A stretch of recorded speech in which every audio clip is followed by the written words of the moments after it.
눈에 볕는 게 없어? 나 진급 예정인 거 몰라? 너 영창 갈 준비해라. 나 야, 마 중령, 내가 헌병대장이면 다야? 감히 내 앞길을 막아? 사리분별도 못하나? 장군 진급 심사를 코앞에 두고 병사들의 처절한 비명 소리를 장난이라며 진뭉개버린 박승일 연대장의 오만한 윽박지름. 하지만 김포의 미친 개라 불리는 마동철 중령의 눈빛이 살벌하게 빛나는 순간 놈의 운명은 이미 정해져 있었습니다. 엄숙하던 사단 지휘관 회의장에 천둥 같은 굉음이 울려 퍼지고 완전 무장한 헌병 특수임 무대의 검은 군화발이 단상을 점령합니다. 사색이 되어 벌벌 떠는 연대장의 손목에 채워진 건 그토록 원하던 별이 아니라 차가운 은팔찌였습니다. 오늘의 정의구현 그 짜릿한 전율이 궁금하시다면 구독과 좋아요를 시원하게 눌러주세요. 그리고 지금 계신 지역을 댓글로 남겨주시면 마 대령의 거침없는 사이다 같은 행운을 여러분께 쏘아 보내드리겠습니다. 경기도 김포시 해병대 제2사단 예하부대의 위병소 앞은 살을 애는 듯한 강바람이 몰아치고 있었다. 해가 떨어지자 사방은 칠흑 같은 어둠에 잠겼고 위병소의 투광등만이 섬처럼 떠 있었다. 오늘 첫 정기 휴가를 나가는 이병 이진수는 위병소 옆 대기실이 아닌 흡연장 구석진 곳에 웅크리고 있었다. 휴가 출발 신고는 이미 마쳤다. 위병 조장이 나가라고 손짓까지 했다. 하지만 그는 발을 떼지 못했다. 그의 손에는 땀으로 눅눅해진 휴가증이 쥐어 있었다. 후, 후. 이진수는 과호흡이 온 사람처럼 가쁘게 숨을 몰아쉬었다. 집으로 간다는 설렘은 티끌만큼도 없었다. 오히려 지옥의 문턱에서 망설이는 죄수 같았다. 그의 머릿속에는 조금 전 생활관을 나서기 직전 선임인 오정훈 병장이 자신의 귀를 잘근잘근 씹으며 뱉었던 말이 맴돌고 있었다. 진수야. 나가서 입 뻥긋하면 알지. 내 여동생 인스타 아이디 우리 소대 애들이 다 알고 있다. 복귀하는 날 내가 가져올 건 맥심 잡지가 아니라 내 목숨줄이어야 할 거야.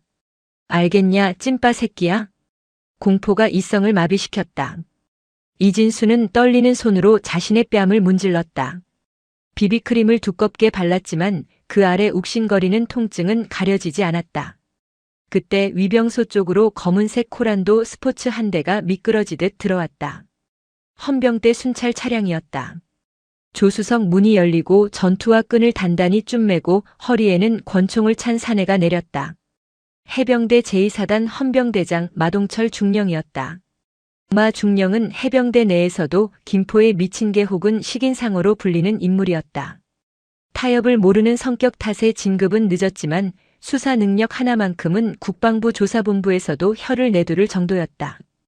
필승, 헌병대장님.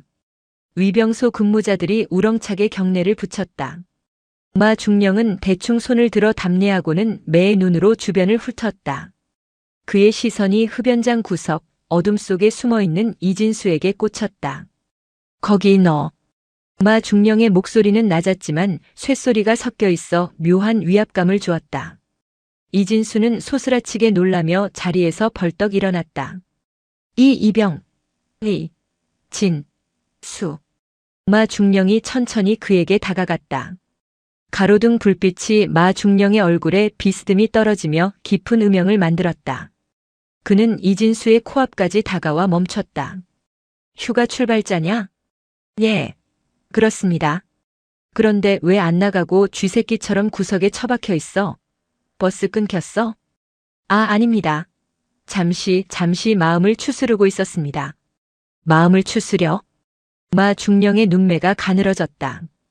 20년 군 생활의 직감이 경고음을 울렸다. 놈의 눈은 휴가 나가는 병사의 눈이 아니었다. 도살장에 끌려가는 소의 눈이었다. 마 중령은 장갑 낀 손을 뻗어 이진수의 턱을 거칠게 낚아채 위로 들어 올렸다. 이진수가 짧은 비명을 질렀다. 가로등 불빛 아래 화장품으로 떡칠된 이진수의 얼굴이 드러났다. 왼쪽 눈가는 시퍼렇게 부어올라 있었고 입술은 터져서 딱지가 앉았다가 다시 터진 듯 피가 맺혀 있었다. 마 중령은 엄지로 이진수의 광대뼈를 꾹 눌렀다. 이진수가 뒤로 물러서며 고통스러워했다. 이병 이진수. 얼굴 꼬라지가 왜 이래? 누구랑 한판 떴나? 아, 아닙니다. 작업 중에 자재운반하다가 계단에서 굴렀습니다. 0.5초도 안 되어 튀어나온 대답. 훈련된 거짓말이었다. 마 중령은 코웃음을 쳤다. 계단에서 굴러? 해병대 계단은 뭐 사람을 골라서 패냐? 광대뼈랑 입술만 정확하게 조지게. 마 중령은 이진수의 멱살을 잡고 위병소 밝은 곳으로 끌고 왔다. 야, 똑바로 말해. 이거 타박상 아니야. 주먹이나 군화발 아니면 워커 같은 걸로 찍힌 자국이다. 맞지? 아닙니다. 진짜입니다. 제가 부주의해서. 이 새끼가 진짜. 마 중령은 이진수를 벽으로 밀어붙였다. 너 지금 이 상태로 집에 가면 내 부모님 억장이 무너진다.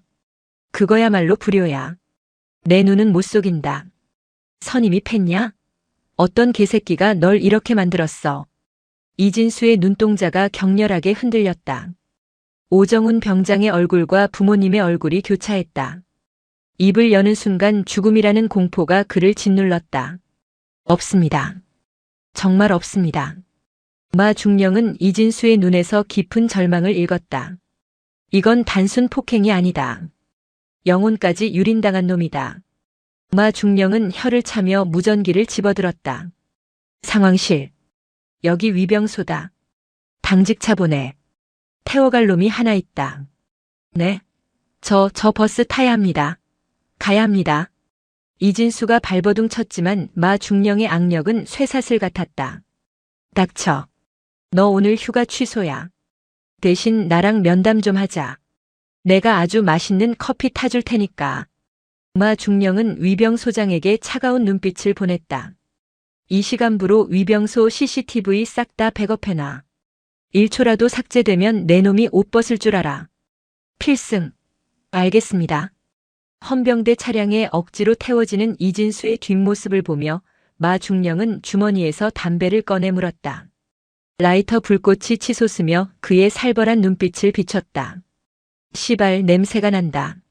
아주 구역질 나는 썩은 내가 진동을 해. 김포의 밤바람보다 더 차가운 분노가 마동철의 가슴속에서 끓어오르기 시작했다. 사단 헌병대 조사실. 창문 하나 없는 밀실에는 낡은 형광등만이 웅웅거리고 있었다.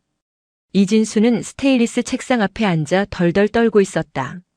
마동철 중령은 종이컵에 믹스커피 2개를 털어넣고 뜨거운 물을 부은 뒤 이진수 앞에 탁 내려놓았다. 마셔. 독 안 탔다. 이진수는 두 손으로 종이컵을 감싸쥐었다. 온기가 전해지자 참았던 눈물이 핑 돌았다. 마 중령은 맞은편 의자에 다리를 꼬고 앉아 이진수를 빤히 쳐다봤다. 이진수. 여긴 헌병대다.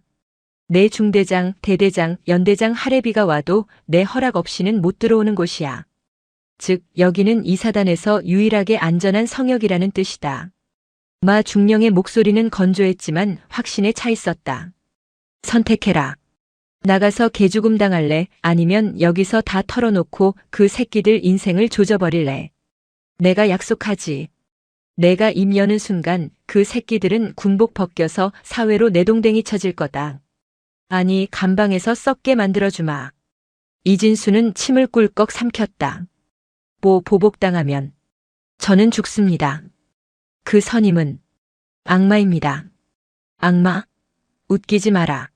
내 눈엔 그냥 겁쟁이 양아치 새끼일 뿐이야. 이름대. 누구야? 이진수의 입술이 파르르 떨렸다. 긴 침묵 끝에 막힌 둑이 터지듯 그의 입이 열렸다. 81대대. 오중대. 오정훈 병장입니다. 마동철은 품에서 수첩을 꺼냈다. 오정훈. 계속해. 처음엔 그냥 기수 암기 못한다고 뺨을 때렸습니다. 그런데 점점 심해졌습니다.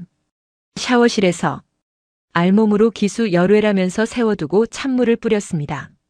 그리고 이진수는 고개를 숙이고 흐느꼈다. 치약을 먹였습니다. 딸기맛 치약을 짜주면서 이게 해병대 특식이다. 감사히 먹어라라고. 토하면 토한 걸 다시 먹게 했습니다. 그리고 밤마다 제 성기를 만지면서 반응이 없으면 고자가 된 거니 확인해 주겠다며 라이터 불을 들이댔습니다. 마 중령이 쥐고 있던 볼펜이 뚝 소리를 내며 부러졌다. 그의 얼굴이 귀신처럼 일그러졌다. 단순한 가혹행위를 넘어선 성고문이었다. 이것은 군대라는 폐쇄성을 이용한 명백한 범죄였다. 간부는 소대장이나 중대장은 몰랐나? 중대장님께 면담 신청을 했습니다. 최민석 대위님께 다 말씀드렸습니다. 하지만 이진수는 절망적인 표정으로 말을 이었다. 최 대위님은 야 해병대가 보이스카우트냐?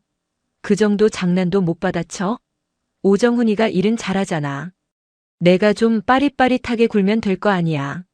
어디 가서 소원 수리 같은 거 긁으면 너희 소대 전체가 영창 가는 거야. 그럼 넌 진짜 왕따 되는 거야 라고 하셨습니다. 그 개새끼가 지휘관이라고. 마 중령은 헛웃음을 터뜨렸다. 방조가 아니라 공범이었다. 더 있어? 가담한 놈들. 오정훈 병장 밑에 박성호 상병, 김철민 일병도 같이 했습니다. 그리고 제가 맞을 때 망을 보던 건 제 동기였습니다. 안 그러면 자기도 당하니까. 마 중령은 자리에서 일어났다. 수첩에는 놈들의 이름이 빼곡히 적혀 있었다. 살생부였다. 이진수. 이병 이진수. 너는 오늘부터 헌병대 보호실에서 지낸다. 밥도 여기서 먹고 잠도 여기서 자. 내 부모님께는 내가 직접 전화드린다. 특별 훈련 때문에 휴가가 연기됐다고 둘러댈 테니까 안심해. 마 중령은 이진수의 어깨를 꽉 쥐었다. 기억해라. 너는 피해자다. 병신이 아니야. 고개 들어. 내가 고개를 숙여야 할 이유는 단 하나도 없다. 부끄러워해야 할 건 그 짐승 새끼들이지. 이진수의 눈에서 눈물이 주룩 흘러내렸다. 처음으로 느껴보는 어른의 보호였다. 마 중령은 조사실을 나와 상황실로 직행했다. 그의 표정은 전쟁터에 나가는 장수처럼 비장했다. 수사과장, 헌병 특경대 전원 집합시켜. 지금 당장. 수사과장 정대위가 놀란 눈으로 물었다. 대장님 무슨 일입니까? 무장합니까? 완전 무장이다. 흑복 입고 3단봉 수갑 다 챙겨. 사냥 간다. 타깃은 어딥니까? 마 중령이 벽에 걸려있는 이사단 배치도를 노려보며 씹어뱉듯 말했다. 81대대 5중대. 쥐새끼들이 아주 소굴을 파놓고 잔치를 벌이고 있어. 오늘 밤 그 소굴을 불태워버린다. 새벽 03시.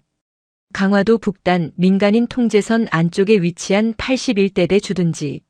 칠흑 같은 어둠 속에 빗줄기가 추적추적 내리기 시작했다. 헌병대 스타렉스 차량 3대가 전조등을 끄고 부대 후문 근처 숲속에 은밀히 정차했다. 차 문이 열리고 검은색 대테러복을 입고 헬멧을 쓴 헌병 특수임무대원 15명이 유령처럼 쏟아져 나왔다. 그 맨 앞에는 전투복 차림에 헌병 완장을 찬 마동철 중령이 서 있었다. 비를 맞아 번들거리는 그의 눈빛은 맹수의 그것보다 더 형형했다. 목표는 5중대 이생활관. 오정훈, 박성호, 김철민. 동시 확보한다. 저항하면 봐주지 마. 뼈를 부러뜨려서라도 제압해. 알겠습니다. 헌병들의 낮은 복창 소리가 빗소리에 묻혔다. 마 중령은 손짓으로 진입 신호를 보냈다. 헌병들이 소리 없이 5중대 막사로 접근했다. 당직 사관이 졸고 있는 행정반을 지나 복도를 점거하는 데 걸린 시간은 불과 30초였다. 불침번을 서던 일병이 복도에 나타난 검은 무리를 보고 입을 떡 벌렸다. 누구십니까? 마 중령이 검지 손가락을 입에 갖다 댔다. 쉿. 조용히 해라. 너도 다치기 싫으면. 특경대원 한 명이 불침번을 제 앞에 구석으로 밀어넣었다. 마 중령은 이생활관 문 앞에 섰다. 안에서는 코를 고는 소리와 퀴퀴한 땀 냄새가 새어나왔다. 이곳이 바로 이진수가 매일 밤 겪었던 생지옥이었다. 마 중령은 심호흡을 한 번 하고 문을 걷어찼다. 쾅! 기상! 전원 기상!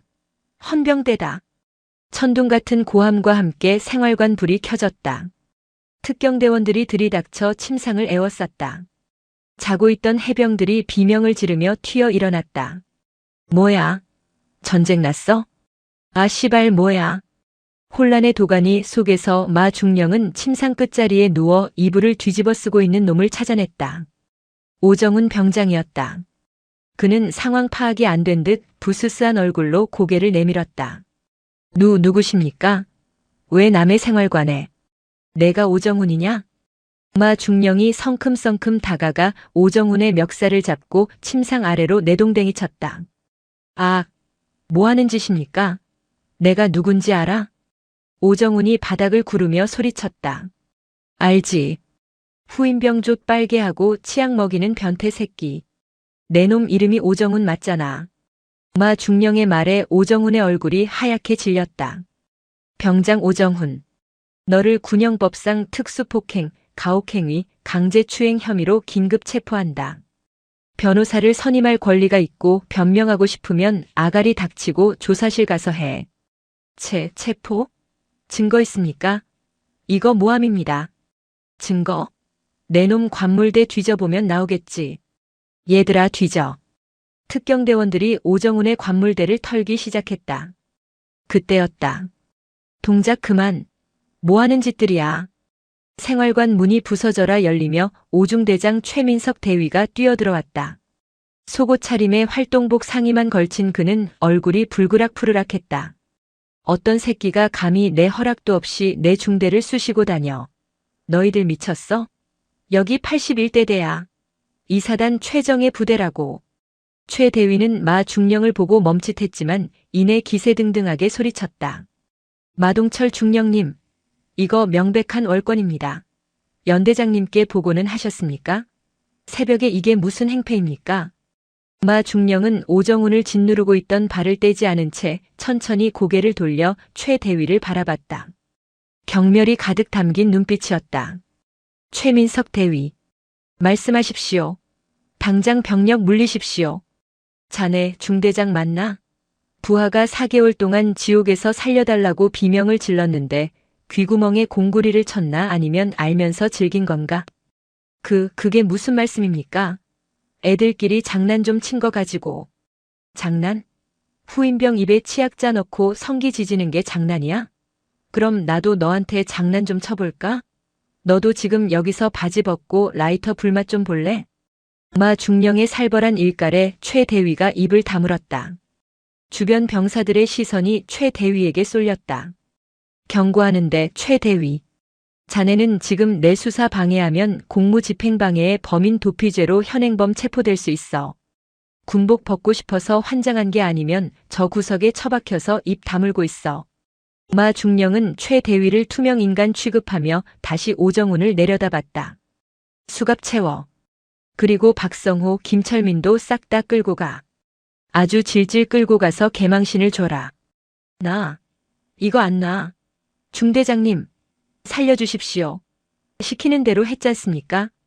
오정훈이 끌려가며 최 대위를 향해 절규했다. 뭐? 시키는 대로 해? 마 중령의 귀에 그 말이 꽂혔다. 그는 끌려가는 오정훈을 잠시 멈추게 하고 최 대위에게 다가갔다. 들었지?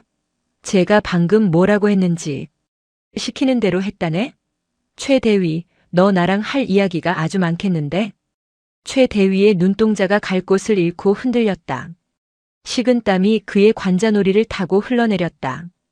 빗줄기는 점점 굵어지고 있었다. 마 중령은 헌병대 차량에 범죄자들을 짐짝처럼 싣는 모습을 보며 주먹을 꽉 쥐었다. 이제 시작이었다. 썩은 가지 하나를 쳐냈을 뿐 그 뿌리는 더 깊고 어두운 곳까지 뻗어 있을 것이 분명했다. 그리고 그 어둠 속에는 이사단 전체를 쥐락펴락하는 거대한 괴물 박승일 연대장이 도사리고 있었다. 헌병대 조사실의 공기는 무거웠다. 철제 책상 위에는 수갑을 찬 오정훈 병장이 고개를 처박고 있었다. 불과 몇 시간 전까지 생활관의 왕으로 군림하던 그는 이제 도살장에 끌려온 돼지처럼 씩씩거리며 불안에 떨고 있었다. 마동철 중령은 천천히 담배 한 개비를 꺼내 입에 물었다. 불을 붙이지는 않았다. 그저 타들어갈 듯한 눈빛으로 오정훈을 응시할 뿐이었다. 야 오정훈. 묵비권 행사하냐? 뭐 그래도 상관없어. 어차피 내 동기랑 후임들이 옆방에서 술술 불고 있거든. 걔들이 뭐라고 하는지 아냐? 마 중령이 책상을 콱 내려쳤다. 오정훈이 흠칫 놀라 어깨를 들썩였다. 오정훈 병장이 다 시켰습니다. 저희는 안 하면 맞을까봐 어쩔 수 없었습니다. 아주 노래를 부르더구먼. 넌 이제 독박 쓴 거야. 축하한다. 군 교도소 독박 예약이다. 거짓말입니다. 박성호 그 새끼가 더 즐겼습니다. 저는 그냥 뭐? 치약 먹인 게 그냥이야? 성기에 라이터 갖다 댄 게 그냥 장난이야? 마 중령이 오정훈의 멱살을 잡고 얼굴을 가까이 들이댔다. 담배 냄새와 살기가 섞인 숨결이 오정훈의 얼굴에 닿았다. 너 아까 잡혀올 때 중대장한테 소리 질렀지? 시키는 대로 했다고. 그게 무슨 뜻이야? 누가 뭘 시켰는데? 오정훈의 눈동자가 흔들렸다. 입을 다물면 혼자 죽고 입을 열면 배신자가 된다. 딜레마였다. 마 중령은 그 틈을 파고들었다. 중대장 최민석 대위. 그 양반 지금 밖에서 변호사 부르고 난리 났다. 근데 그 변호사가 너 변호해 줄 것 같냐? 아니면 자기 살리려고 널 정신병자로 몰아갈 것 같냐? 마 중령은 휴대폰을 꺼내 녹음된 음성 하나를 들려주었다. 조사실 대기실에서 도청된 최 대위의 목소리였다. 아이씨 변호사님. 저 오정훈 새끼가 원래 좀 또라이 기질이 있었습니다. 제가 몇 번이나 하지 말라고 교육했는데 안 보이는 데서 저 지랄을 떤 겁니다. 저는 몰랐다니까요. 관리 소홀 책임은 지겠지만 저건 오정훈 개인의 일탈입니다. 녹음이 끝나자 오정훈의 얼굴이 시뻘겋게 달아올랐다. 믿었던 지휘관의 배신. 억울함과 분노가 공포를 덮어버렸다. 에이, 씨발. 개새끼가. 들었지? 넌 그냥 꼴이야. 잘려나가는 꼴이. 오정훈이 입술을 깨물어 피가 배어나왔다. 말하겠습니다. 다 말하겠습니다. 최민석 대위가 시켰습니다. 똑바로 말해. 뭘 시켰어? 2달 전에 이진수가 마음의 편지를 썼습니다. 근데 최 대위가 그걸 보는 앞에서 찢어버리면서 저한테 그랬습니다. 야 오정훈. 너 분대장 달고 애들 관리 이따위로 할래? 요즘 애새끼들 기강이 빠져서 툭하면 찌르려고 하는데 확실하게 밟아놔라. 소리 안 나게, 티 안 나게 정신 교육 좀 시켜. 연대장님 귀에 들어가면 너랑 나랑 둘 다 죽는 거야 라고 했습니다. 확실하게 밟아놔라? 네. 그러면서 자기 서랍에서 콘돔을 꺼내 던져줬습니다. 이거 씌우고 하면 흔적 안 남는다고. 낄낄거리면서. 마 중령의 눈이 싸늘하게 식었다. 이건 단순 방조가 아니라 교사범이었다. 그것도 악마 같은 방법까지 알려준 주범. 좋아. 아주 훌륭한 진술이야. 마 중령은 녹음기를 끄고 자리에서 일어났다. 너는 죄가 없어지진 않아. 하지만 적어도 혼자 죽진 않게 해주마. 마 중령은 곧바로 수사관들에게 지시를 내렸다. 최민석 대위 긴급 체포해. 혐의는 가혹행위 교사 및 직권남용. 지금 당장 중대장실 압수수색해서 그 콘돔 박스 찾아내. 지문 감식 돌리면 빼박이다. 해병대 제2사단에서 가장 강력한 권력을 쥔 박승일 대령은 소파에 깊숙이 몸을 파묻고 있었다. 창밖으로 김포 평야의 여명이 밝아오고 있었지만 방 안은 블라인드가 내려져 어두컴컴했다. 박 대령 앞에는 무릎을 꿇고 있는 최민석 대위가 있었다. 최 대위의 얼굴은 눈물과 콧물로 범벅이 되어 있었다. 연대장님, 살려주십시오. 제가 입단속 시키겠습니다. 오정훈 그 새끼가 미쳐서 날뛰는 건데 제가 어떻게든 막겠습니다. 제발 헌병대 좀 막아주십시오. 박 대령은 찻잔을 들어 차를 한 모금 마셨다. 향긋한 녹차 향이 방 안에 퍼졌다. 그는 찻잔을 내려놓으며 나직이 말했다. 최 대위.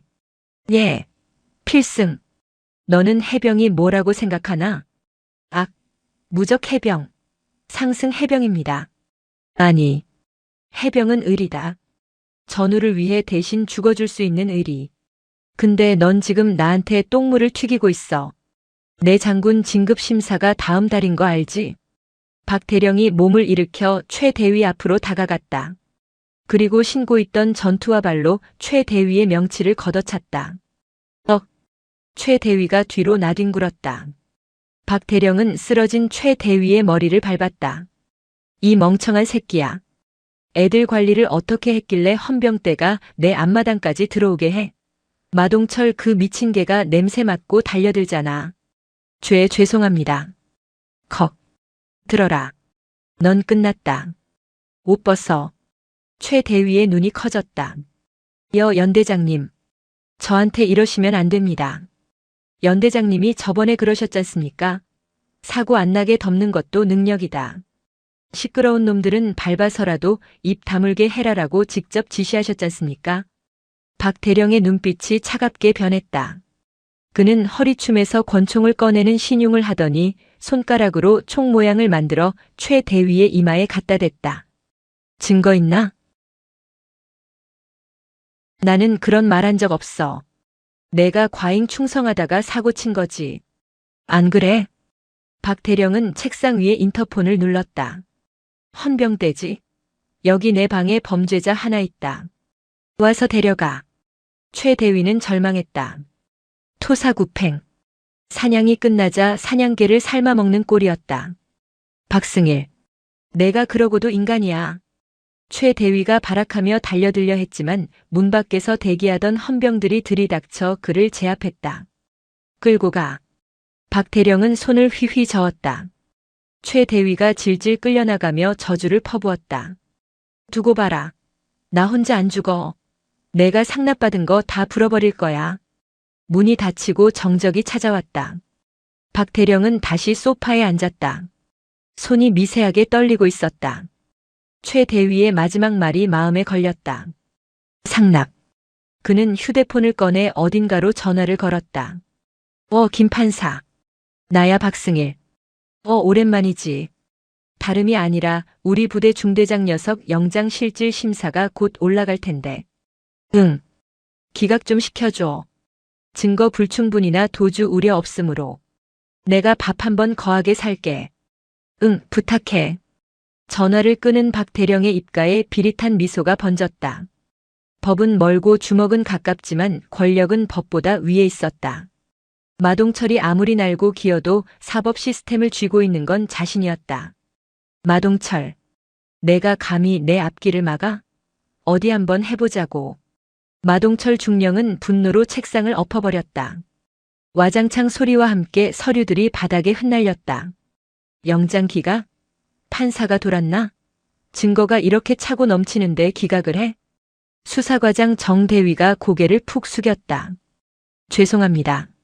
사단 법무참모실에서 태클을 걸었습니다. 가해자들의 진술이 오락가락하고 강압 수사 의혹이 있다면서. 게다가 최민석 대위가 헌병대 조사 과정에서 인권 침해를 당했다고 국가인권위원회에 제소까지 했습니다. 박승일 이 능구렁이 같은 새끼. 마 중령은 머리를 쓸어 넘겼다. 뻔한 수작이었다. 시간을 끌어서 여론을 잠재우고 뒤로는 증거를 인멸하고 입을 맞추려는 작전. 군 사법 체계가 계급에 의해 좌지우지되는 더러운 현실이 뼈저리게 느껴졌다. 이진수는 피해자 상태는 어때? 많이 불안해합니다. 가해자들이 풀려날 수도 있다는 소문이 도니까 자살 충동까지 느끼고 있습니다. 지금 군의관 붙여서 24시간 감시 중입니다. 마 중령은 창밖을 바라봤다. 비는 그쳤지만 안개가 자욱하게 깔려 한치 앞도 보이지 않았다. 이대로 가면 진다. 놈들은 법이라는 미로 속으로 숨어버릴 것이다. 미로를 부수려면 망치가 필요했다. 정대위. 예, 대장님. 공식적인 수사로는 안 되겠다. 박승일이 법무 라인을 꽉 잡고 있어. 우리가 영장을 100번 청구해도 저쪽에서 100번 기각할 거야. 그럼 우린 다른 길로 간다. 다른 길이라면? 언론? 아니, 그건 최후의 수단이야. 군의 치부를 까발리는 건 나도 원치 않아. 우리는 내부에서 터뜨린다. 박승일의 아킬레스건을 찾는다. 마 중령은 옷걸이에 걸린 정복을 집어들었다. 나 지금 사령부로 간다. 해병대 사령관님 직접 뵙고 단판 짓는다. 사령관님을요? 절차 무시하고 가시면 대장님도 징계감입니다. 징계? 까짓 거 옷 벗으면 그만이야. 근데 저 새끼들한테 지는 건 못 참아. 차 대기시켜. 마 중령이 사무실을 나서려던 찰나 그의 휴대폰이 울렸다. 발신자 표시 제한. 누구야? 마 중령이 전화를 받았다. 헌병대장님이십니까? 잔뜩 쉰 목소리의 남자였다. 맞는데. 넌 누구냐? 최민석 대위입니다. 마 중령의 눈썹이 꿈틀했다. 헌병대 유치장에 갇혀 있어야 할 놈이 어떻게 전화를? 너 어떻게 전화했어? 지금 면회실입니다. 변호사가 잠시 자리를 비켜줬습니다. 대장님, 저 좀 살려주십시오. 박승일 연대장이 저를 죽이려고 합니다. 최 대위의 목소리는 절박했다. 죽이려 한다니? 방금 변호사가 쪽지를 주고 갔습니다. 모든 죄를 안고 가라. 안 그러면 내 가족들이 다칠 수도 있다고. 이건 협박입니다. 저 토사구팽 당했습니다. 그래서 나보고 뭘 어쩌라고. 거래를 하고 싶습니다. 박승일 연대장의 비자금 장부. 그리고 이번 사건 은폐 지시가 담긴 텔레그램 대화 내용 캡처본. 제가 가지고 있습니다. 마 중령의 입가에 서늘한 미소가 번졌다.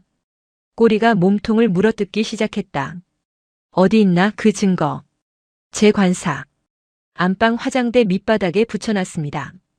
대장님, 저 영창 가도 좋습니다. 근데 박승일 그 새끼가 별 다는 꼴은 죽어도 못 보겠습니다. 제발 그 새끼 목 좀 따주십시오. 거래 성립이다. 넌 거기서 숨만 쉬고 있어. 내가 곧 갈 테니까. 전화를 끊은 마 중령은 정대위를 돌아봤다. 야, 차 돌려. 사령부가 아니라 최민석 관사로 간다. 예? 갑자기 무슨? 스모킹건을 찾았다. 아니, 핵폭탄을 찾았다. 박승일 목을 날려버릴 핵폭탄. 마 중령은 주먹을 꽉 쥐었다. 안개가 걷히는 기분이었다. 이제 진짜 사냥이 시작된다. 김포시 통진읍에 위치한 간부 숙소. 비는 그쳤지만 대지는 젖어 있었고 습한 안개가 건물 전체를 음산하게 감싸고 있었다. 새벽 4시 20분. 개미 새끼 한 마리 얼씬거리지 않는 복도에 마동철 중령과 정대위 그리고 헌병 수사관 2명이 그림자처럼 스며들었다. 목표는 302호. 최민석 대위 방이다. 신속하게 확보하고 빠진다. 마 중령의 눈짓에 수사관이 마스터키를 꽂아 넣었다. 띠리릭 하는 전자음과 함께 문이 열렸다. 방 안은 엉망이었다. 최 대위가 긴급 체포되기 전 불안함에 뒤척인 흔적인지 옷가지들이 널브러져 있었고 테이블 위에는 먹다 남은 소주병과 컵라면 용기가 굴러다녔다. 호라비 냄새와 알코올 냄새가 섞여 코를 찔렀다. 안방 화장대 밑바닥이라고 했다. 뒤집어. 마 중령의 지시에 헌병들이 달려들어 무거운 원목 화장대를 들어 올렸다. 밑바닥을 손전등으로 비추자 청테이프로 칭칭 감아놓은 손바닥만한 검은 물체가 보였다. 외장 하드와 낡은 수첩이었다. 찾았습니다. 정대위가 환호성을 지르며 테이프를 뜯어냈다. 마 중령은 떨리는 손으로 수첩을 펼쳤다. 그곳에는 이사단의 썩은 환부가 적나라하게 기록되어 있었다. X월 X1. 박승일 연대장에게 현금 500만 원 전달. 진급 청탁 명목. X월 X1. 오정훈 병장 가혹행위건 보고. 연대장 지시 군의관 매수해서 단순 타박상으로 진단서 조작해. 시끄러워지면 너 옷 벗는다. X월 X1. 사단 감찰 참모에게 룸살롱 접대. 200만 원 지출. 이건 단순한 비리 장부가 아니었다. 이 사단 내에 거대한 카르텔 조직도였다.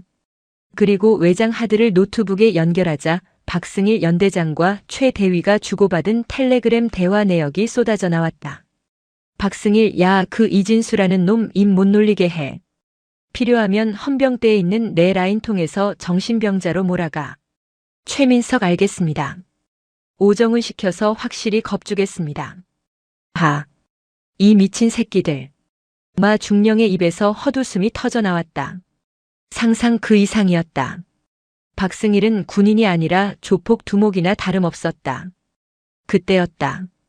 쿵, 쿵, 쿵. 누군가 현관문을 부서져라 두드렸다. 인터폰 화면에는 정복을 입은 사내 셋이 서 있었다. 연대 정보과장과 정보과 소속 하사관들이었다.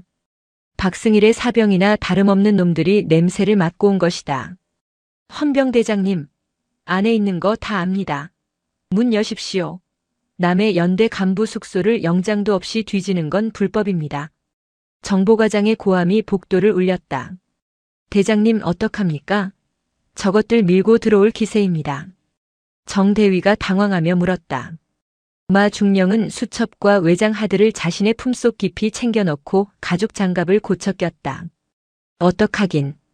뚫고 나가야지. 마 중령은 현관문 앞으로 걸어가 잠금 장치를 풀었다. 그리고 문을 걷어차 열어젖혔다. 쾅! 문 밖에 서 있던 정보과장이 흠칫 뒤로 물러섰다. 마 중령님? 정보과장. 새벽부터 남의 연애 편지 훔쳐보러 왔나? 눈빛이 탁하네. 그 손에 든 거 뭡니까? 내놓으십시오. 우리 연대 기밀문서 유출 의심으로 회수하겠습니다. 정보과장이 손을 뻗어 마 중령의 멱살을 잡으려 했다. 그 순간 마 중령의 손이 번개처럼 움직여 정보과장의 손목을 꺾고 반대 손으로 턱을 올려쳤다. 정보과장이 비명을 지르며 바닥에 나뒹굴었다. 뒤에 서 있던 하사관들이 달려들려 하자 마 중령은 품에서 권총을 꺼내 하늘을 향해 겨눴다. 철컥. 움직이면 쏜다. 공포탄 아니다. 실탄이다. 복도에 찬물을 끼얹은 듯 정적이 흘렀다. 마동철 중령의 눈은 농담을 하는 사람의 눈이 아니었다. 너희들 박승일이 시켜서 왔지? 가서 전해. 마동철이 핵폭탄 스위치 눌렀다고. 이제 카운트다운 시작됐다고. 마 중령은 쓰러진 정보과장을 넘어 유유히 복도를 빠져나갔다. 등 뒤에서 식은땀을 흘리는 정대위와 수사관들이 급히 그를 따랐다. 새벽 공기를 가르며 헌병대 차량이 질주했다. 마 중령은 차창을 열고 밤바람을 맞았다. 피냄새가 섞인 비릿한 바람. 이제 돌이킬 수 없는 강을 건넜다. 오전 9시 해병대 제2사단 본청 대회의실. 매월 열리는 사단 주요 지휘관 회의가 진행 중이었다. 사단장을 비롯해 참모장, 각 연대장, 직할대장 등 50여 명의 고위 장교들이 모여 있었다. 공기는 엄숙했고 팽팽한 긴장감이 감돌았다. 박승일 대령은 맨 앞줄에 앉아 여유로운 표정으로 프레젠테이션을 준비하고 있었다. 오늘의 발표 주제는 선진 병영 문화 정착 및 사고 예방 우수 사례. 아이러니하게도 발표자는 박승일이었다. 그는 자신이 저지른 범죄를 덮고 오히려 자신을 개혁의 아이콘으로 포장해 장군 진급의 발판으로 삼으려 하고 있었다. 존경하는 사단장님 그리고 전우 여러분. 우리 81대대는 지난 1년간 단 한 건의 구타 가혹행위도 발생하지 않은 클린 부대로서 박승일의 뻔뻔한 목소리가 마이크를 타고 회의실에 울려 퍼졌다. 사단장은 흡족한 듯 고개를 끄덕이고 있었다. 그때였다. 쾅! 육중한 회의실 문이 양쪽으로 활짝 열리며 벽에 부딪혔다. 굉음과 함께 회의실의 모든 시선이 문 쪽으로 쏠렸다. 그곳에는 정복을 입은 마동철 중령이 서 있었다. 뒤에는 무장한 헌병 10명이 도열해 있었다. 뭐야? 헌병대장. 지금 제정신이야? 참모장이 벌떡 일어나 소리쳤다. 사단장의 미간이 찌푸려졌다. 박승일 대령은 마이크를 잡은 채 굳어버렸다. 마동철은 대답 대신 성큼성큼 단상으로 걸어 올라갔다. 그의 군화 발자국 소리가 회의실의 정적을 깼다. 그는 박승일 옆에 서서 놈의 손에 들린 마이크를 거칠게 빼앗았다. 아, 마이크 테스트. 잘 들리십니까? 박중령, 당장 내려가지 못해. 이게 무슨 추태야. 사단장이 호통을 쳤다. 하지만 마 중령은 사단장을 똑바로 쳐다보며 말했다. 사단장님, 지금부터 제가 들려드릴 진짜 우수 사례가 있습니다. 제목은 악마가 군복을 입으면 벌어지는 일입니다. 마 중령은 품에서 노트북을 꺼내 발표용 단자에 연결했다. 스크린의 화면이 바뀌었다. 박승일이 준비한 화려한 PPT 대신 피멍이 든 이진수 이병의 처참한 얼굴 사진이 대문짝만하게 떴다. 회의실 곳곳에서 헙 하는 탄식이 터져나왔다. 이 병사는 81대대 소속 이진수 이병입니다. 박승일 연대장이 사고 없는 부대라고 자랑하던 그곳에서 4개월 동안 치약을 먹고 성고문을 당하고 개처럼 기어다녔습니다. 거짓말이야. 저거 다 조작입니다. 사단장님, 저놈 끌어내십시오. 박승일이 얼굴이 시뻘개져서 고함을 질렀다. 그는 마동철에게 달려들려 했지만 헌병 2명이 순식간에 그의 양팔을 제압했다. 조작? 그럼 이것도 조작인가 들어보시죠. 마중령이 엔터키를 눌렀다. 스피커에서 박승일의 목소리가 쩌렁쩌렁하게 울려 퍼졌다. 야, 최대위. 군의관한테 돈 좀 찔러줘서 진단서 조작해. 이진수 그 새끼 정신병자로 몰아서 의병 제대시켜. 내 진급심사에 똥물 튀기면 너부터 죽여버린다. 적나라한 육성. 변명의 여지가 없는 증거였다. 회의실은 찬물을 끼얹은 듯 얼어붙었다. 사단장의 얼굴은 분노로 인해 흑빛으로 변해갔다. 마중령은 다음 슬라이드를 넘겼다. 텔레그램 대화 내역 그리고 뇌물 장부의 사본이 스크린을 가득 채웠다. 장부에는 이 자리에 앉아있는 감찰참모와 인사참모의 이름도 선명하게 적혀 있었다. 여기 계신 감찰참모님, 인사참모님. 박승일 대령한테 받은 룸살롱 접대비 200만 원, 맛은 좋으셨습니까? 지목된 참모들이 사색이 되어 고개를 숙였다. 박승일은 바들바들 떨고 있었다. 그의 완벽했던 계획이 장군이라는 꿈이 산산조각 나고 있었다. 이 함정 수사야. 불법 도청이야. 증거 능력 없어. 박승일이 마지막 발악을 했다. 마중령은 그에게 다가가 귓가에 속삭였다. 법정 가서 떠들어. 근데 그거 아냐? 내가 버린 최민석 대위가 이 증거 다 넘겼어. 내가 싼 똥, 내가 치워야지. 마중령은 사단장을 향해 경례했다. 사단장님. 헌병대장 중령 마동철. 연대장 대령 박승일을 군형법 위반, 뇌물수수, 직권남용, 범인 은닉 혐의로 긴급 체포하겠습니다. 허락해 주십시오. 사단장은 떨리는 손으로 물컵을 들어 박승일의 얼굴에 뿌려버렸다. 촥! 저 쓰레기 당장 내 눈앞에서 치워. 그리고 관련된 놈들 싹 다 잡아들여. 한 놈도 남기지 마. 사단장의 불호령이 떨어졌다. 체포해. 마중령의 말이 떨어지자마자 헌병이 박승일의 손목에 수갑을 채웠다. 철컹. 차가운 금소금이 박승일의 손목을 조였다. 그의 어깨에 달려있던 무궁화 3개가 초라하게 흔들렸다. 나. 이거 안 나. 내가 누군지 알아. 나는 차기 장군이야. 으악. 박승일은 짐승처럼 울부짖으며 회의실 밖으로 질질 끌려나갔다. 그 위풍당당하던 연대장의 모습은 온데간데 없었다. 마동철 중령은 흐트러진 옷매무새를 다듬고 멍하니 보고 있는 지휘관들을 향해 일갈했다. 똑똑히 보십시오. 계급장이 깡패 면허증인 줄 아는 놈들의 말로가 어떤지. 이 사단에 더 이상 이런 쓰레기는 없습니다. 그는 당당하게 회의실을 걸어나갔다. 등 뒤에서 누군가가 박수를 치기 시작했고 이내 회의실 전체가 박수 소리로 가득 찼다. 해병대사령부 보통군사법원 대법정. 대한민국 건군 이래 유례없는 대형 스캔들이었다. 연대장, 참모, 중대장, 병사까지 줄줄이 엮인 이 사건은 언론을 통해 대서특필되었고 전 국민의 공분을 샀다. 피고인석에는 수의를 입은 박승일, 최민석, 오정훈이 나란히 앉아 있었다. 그들의 표정은 제각각이었다. 오정훈은 넋이 나간 듯 허공만 응시했고 최민석은 계속해서 눈물을 훔쳤다. 하지만 박승일은 여전히 고개를 쳐들고 검찰관을 노려보고 있었다. 피고인 박승일. 혐의를 인정합니까?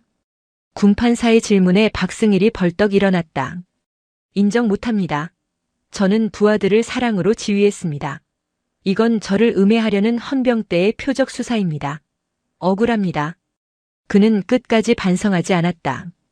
자신이 만든 가상의 세계 속에서 여전히 왕으로 군림하고 있었다. 그때 증인석 문이 열리고 한 병사가 걸어 들어왔다. 이진수였다. 그는 더 이상 위병소 앞에서 떨던 겁쟁이가 아니었다. 말끔하게 다림질된 정복, 날카롭게 선 주름, 그리고 무엇보다 흔들리지 않는 눈빛. 그는 당당하게 증인석에 앉았다. 증인. 피고인 박승일이 말하는 사랑의 지위에 대해 어떻게 생각합니까? 검찰관이 물었다. 이진수는 마이크를 잡고 박승일을 똑바로 바라보았다. 박승일이 움찔하며 눈을 피했다. 사랑이라고 하셨습니까? 이진수의 목소리는 차분했지만 그 안에는 용암 같은 분노가 끓고 있었다. 제가 치약을 먹고 토할 때, 제가 알몸으로 군가를 부를 때, 연대장님은 회식 자리에서 요즘 애들은 맷집이 약해서 문제야라며 웃으셨다는 이야기를 들었습니다. 당신이 말하는 사랑은 악마의 유희일 뿐입니다. 이진수는 방청석을 향해 돌아섰다. 그곳에는 그의 부모님이 서로의 손을 꼭 잡고 울고 있었다. 저는 죽고 싶었습니다. 매일 밤 신발끈으로 목을 매는 상상을 했습니다. 하지만 죽지 않았습니다. 저를 짐승이 아닌 인간으로 대해준 단 한 사람, 마동철 헌병대장님 덕분에요. 그리고 이제는 살아서 당신들이 무너지는 꼴을 똑똑히 지켜볼 겁니다. 법정 안에 정적이 흘렀다. 박승일의 변호인조차 고개를 들지 못했다. 재판장님. 피고인은 군인의 명예를 더럽히고 한 청년의 영혼을 살해하려 했습니다. 법이 허용하는 최고의 형벌을 내려주십시오. 이진수의 마지막 진술이 끝나자 방청석에서 흐느끼는 소리가 터져나왔다. 그리고 이어진 판결 선고. 주문. 피고인 박승일을 징역 7년에 처한다. 피고인 최민석을 징역 3년에 처한다. 피고인 오정훈을 징역 4년에 처한다. 쾅, 쾅, 쾅. 판사봉 소리가 법정을 갈랐다. 징역 7년. 현역 대령에게 내려진 형량치고는 이례적인 중형이었다. 게다가 불명예 전역과 함께 군인연금 박탈. 박승일의 인생은 완전히 끝났다. 말도 안 돼. 내가 징역이라니. 내가 장군이 될 사람인데. 박승일이 거품을 물고 쓰러지듯 헌병들에게 끌려나갔다. 그의 절규는 법정 문이 닫히며 영원히 차단되었다. 법정 밖 복도. 마동철 중령이 벽에 기대어 담배를 만지작거리고 있었다. 재판을 마치고 나온 이진수가 마 중령을 발견하고 달려왔다. 대장님. 마 중령이 씩 웃었다. 고생했다.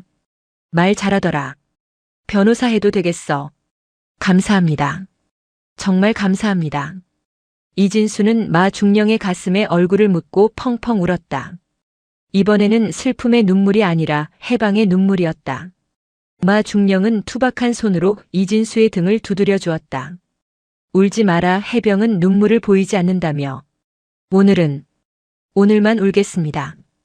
그래. 오늘만 울고 내일부터는 웃어라.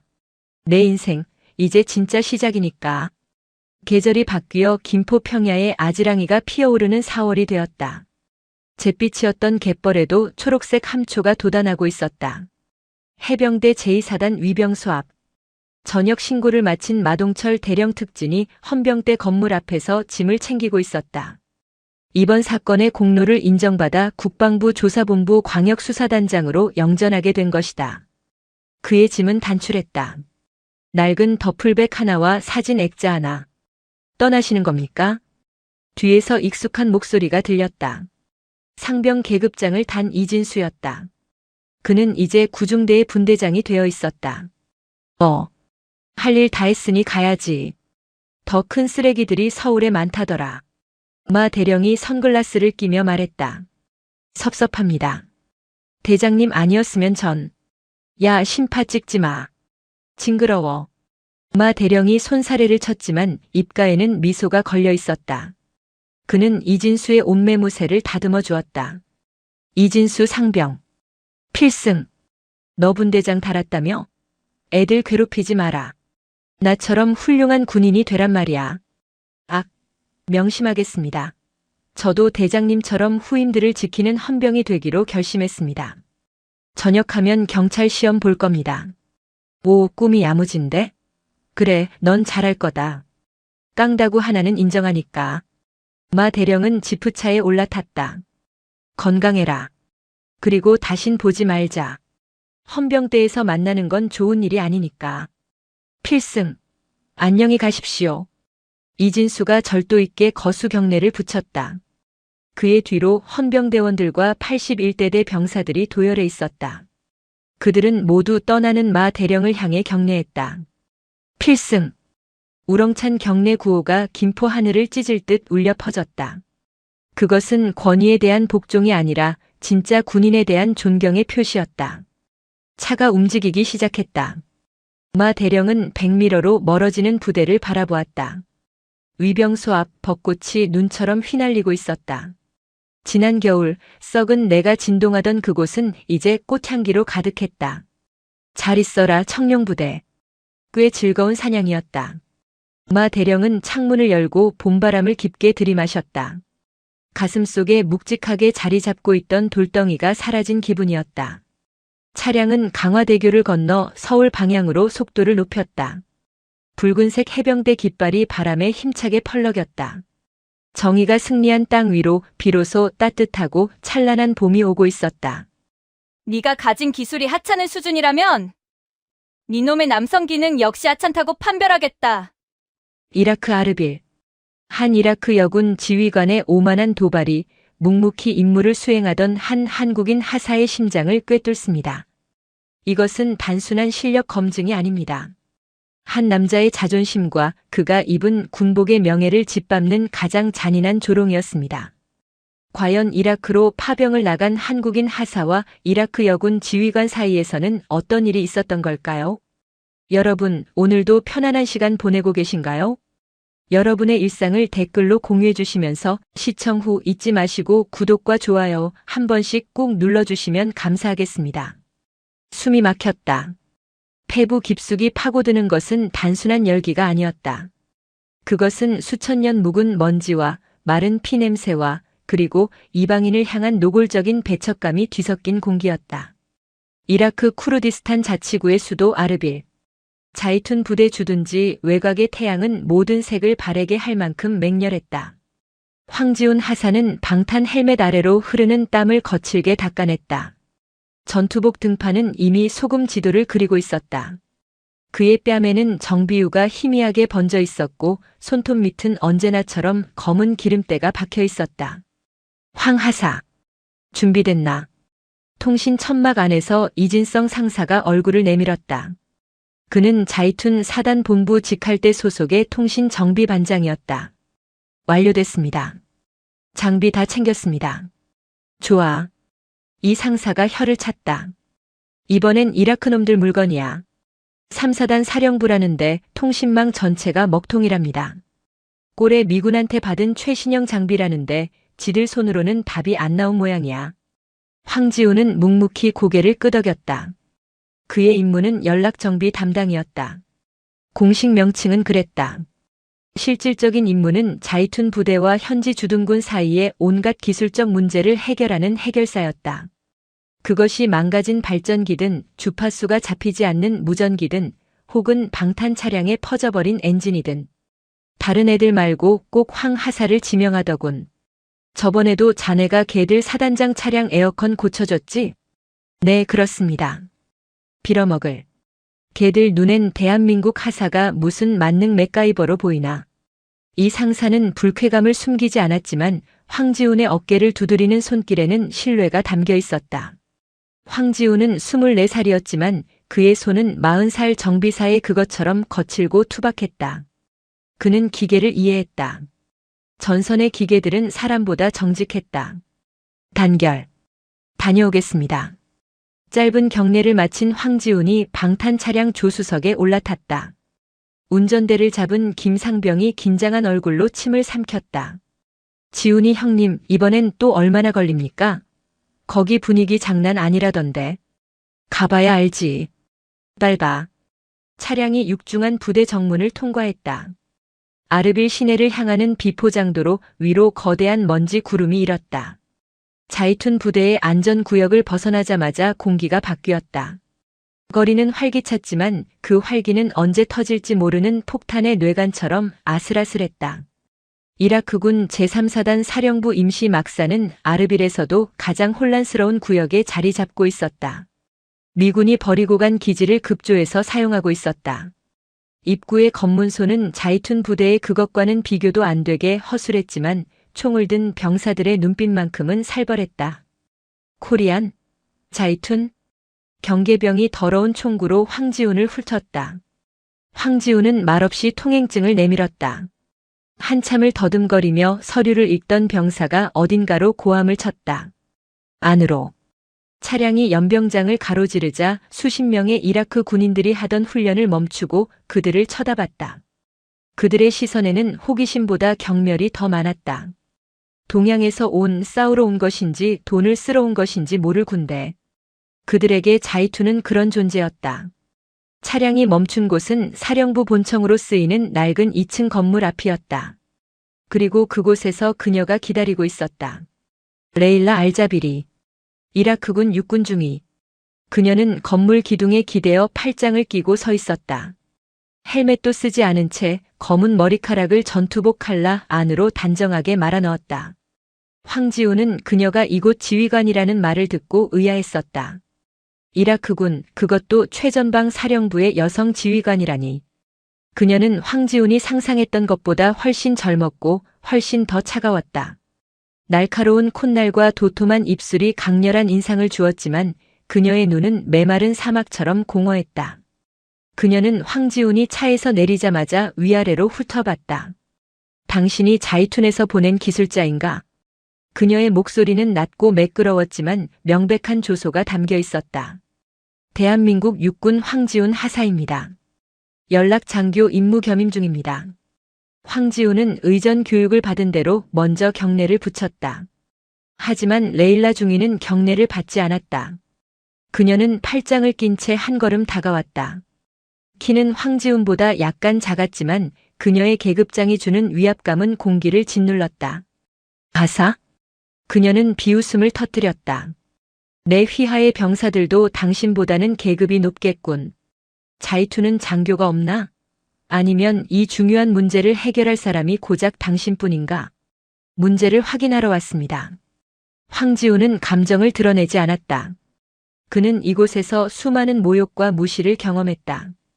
계급이 낮다는 이유로, 동양인이라는 이유로, 그리고 전투부대가 아니라는 이유로. 따라와. 레일라 중위가 획 돌아섰다. 그녀의 걸음걸이는 분노로 가득 차 있었다. 그녀가 걷어찬 문이 요란한 소리를 내며 열렸다.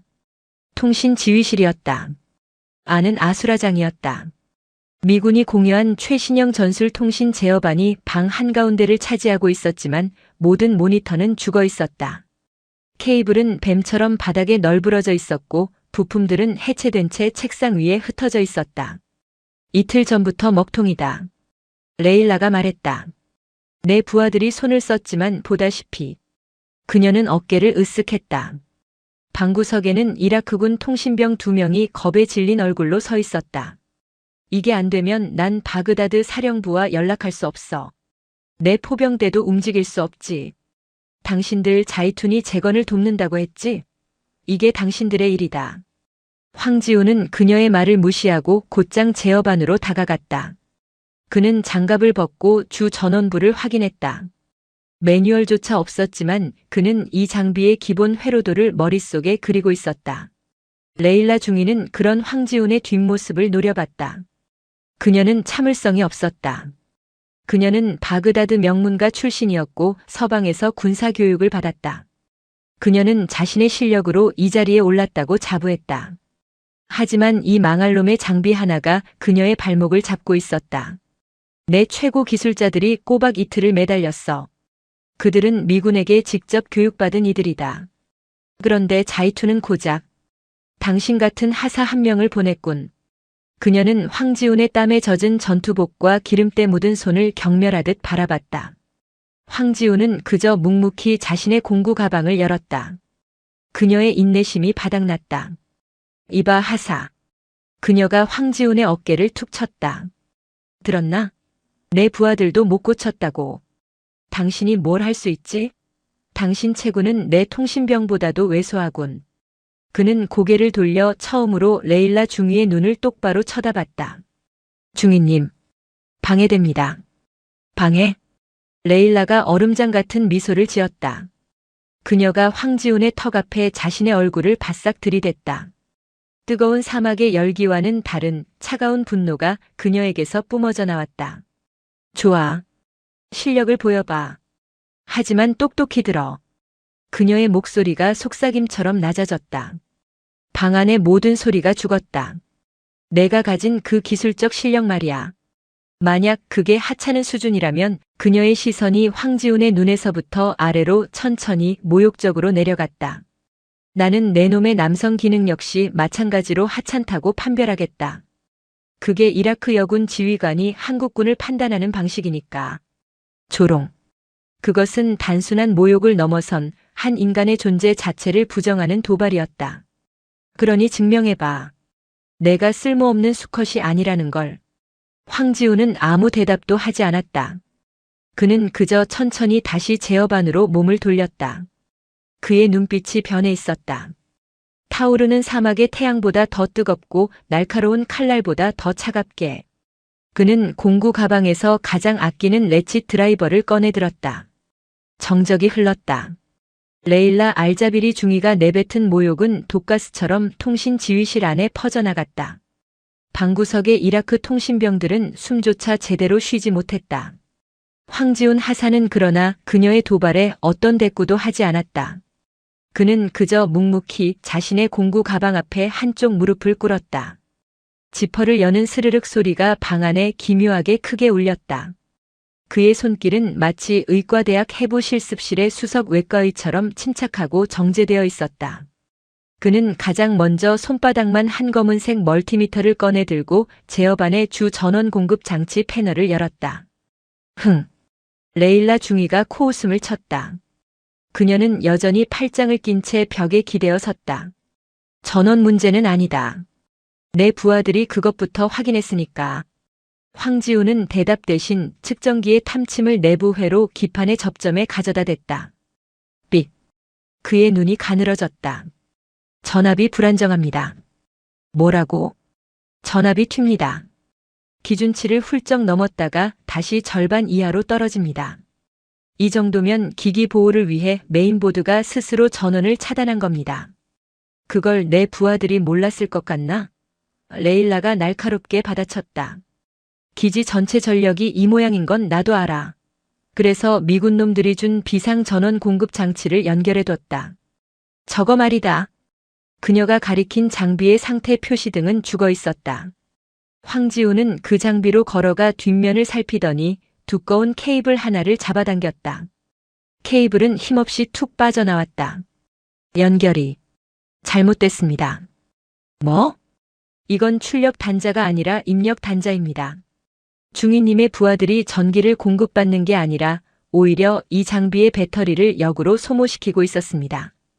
이라크 통신병들의 얼굴이 새하얗게 질렸다. 그래서 케이블만 다시 꽂으면 된다, 그 말인가? 아니요. 황지훈의 목소리는 얼음장처럼 차가웠다. 이미 늦었습니다. 그는 다시 제어반으로 돌아가 시스템의 핵심부 잠금 장치를 풀기 시작했다. 딸깍딸깍. 나사가 풀리는 소리가 레일라의 신경을 긁었다. 이틀 동안 황지훈이 처음으로 긴 문장을 입에 담았다. 이틀 동안 기기는 불안정한 전압을 그대로 받아냈고 비상 전원은 방전됐습니다. 기기가 버텨낸 게 용합니다. 그가 마침내 덮개를 열자 오존과 실리콘이 타버린 매캐하고 시큼한 냄새가 코를 찔렀다. 황지훈은 손전등으로 기판 깊숙한 곳을 비췄다. 레일라의 눈에도 보였다. 손톱만 한 검은색 부품 하나가 흉측하게 터져 있었다. 메인보드의 전압 안정기입니다. 완전히 소손됐습니다. 그래서 레일라가 소리쳤다. 못 고친다는 건가? 예비 부품은 바그다드의 요청에도 일주일은 걸려. 폐장비 있습니까? 황지훈이 그녀의 말을 잘랐다. 비슷한 시기에 제작된 통신장비. 고장나서 버린 거라도 상관없습니다. 레일라는 황당하다는 표정으로 자기 부하들을 쳐다봤다. 통신병 하나가 황급히 입을 열었다. 저기 창고에 구형 러시아제 무전기 세트가 있습니다. 작동이 안 돼서 버려둔. 가져오십시오. 지금 당장. 황지훈의 목소리에는 단호함이 실려 있었다. 레일라는 어이가 없었지만 부하에게 턱짓을 했다. 병사는 총알처럼 튀어나갔다. 몇 분 뒤 먼지를 뒤집어 쓴 낡은 무전기함이 도착했다. 황지우는 망설임 없이 함을 열고 그 안의 부품들을 해체하기 시작했다. 지금 뭘 하려는 거지? 레일라가 물었다. 수술입니다. 황지우는 대답하며 낡은 러시아제 기판에서 비슷한 크기의 부품 하나를 능숙하게 분리해냈다. 그는 공구 가방에서 휴대용 가스 인두기를 꺼냈다. 푸른 불꽃이 일었다.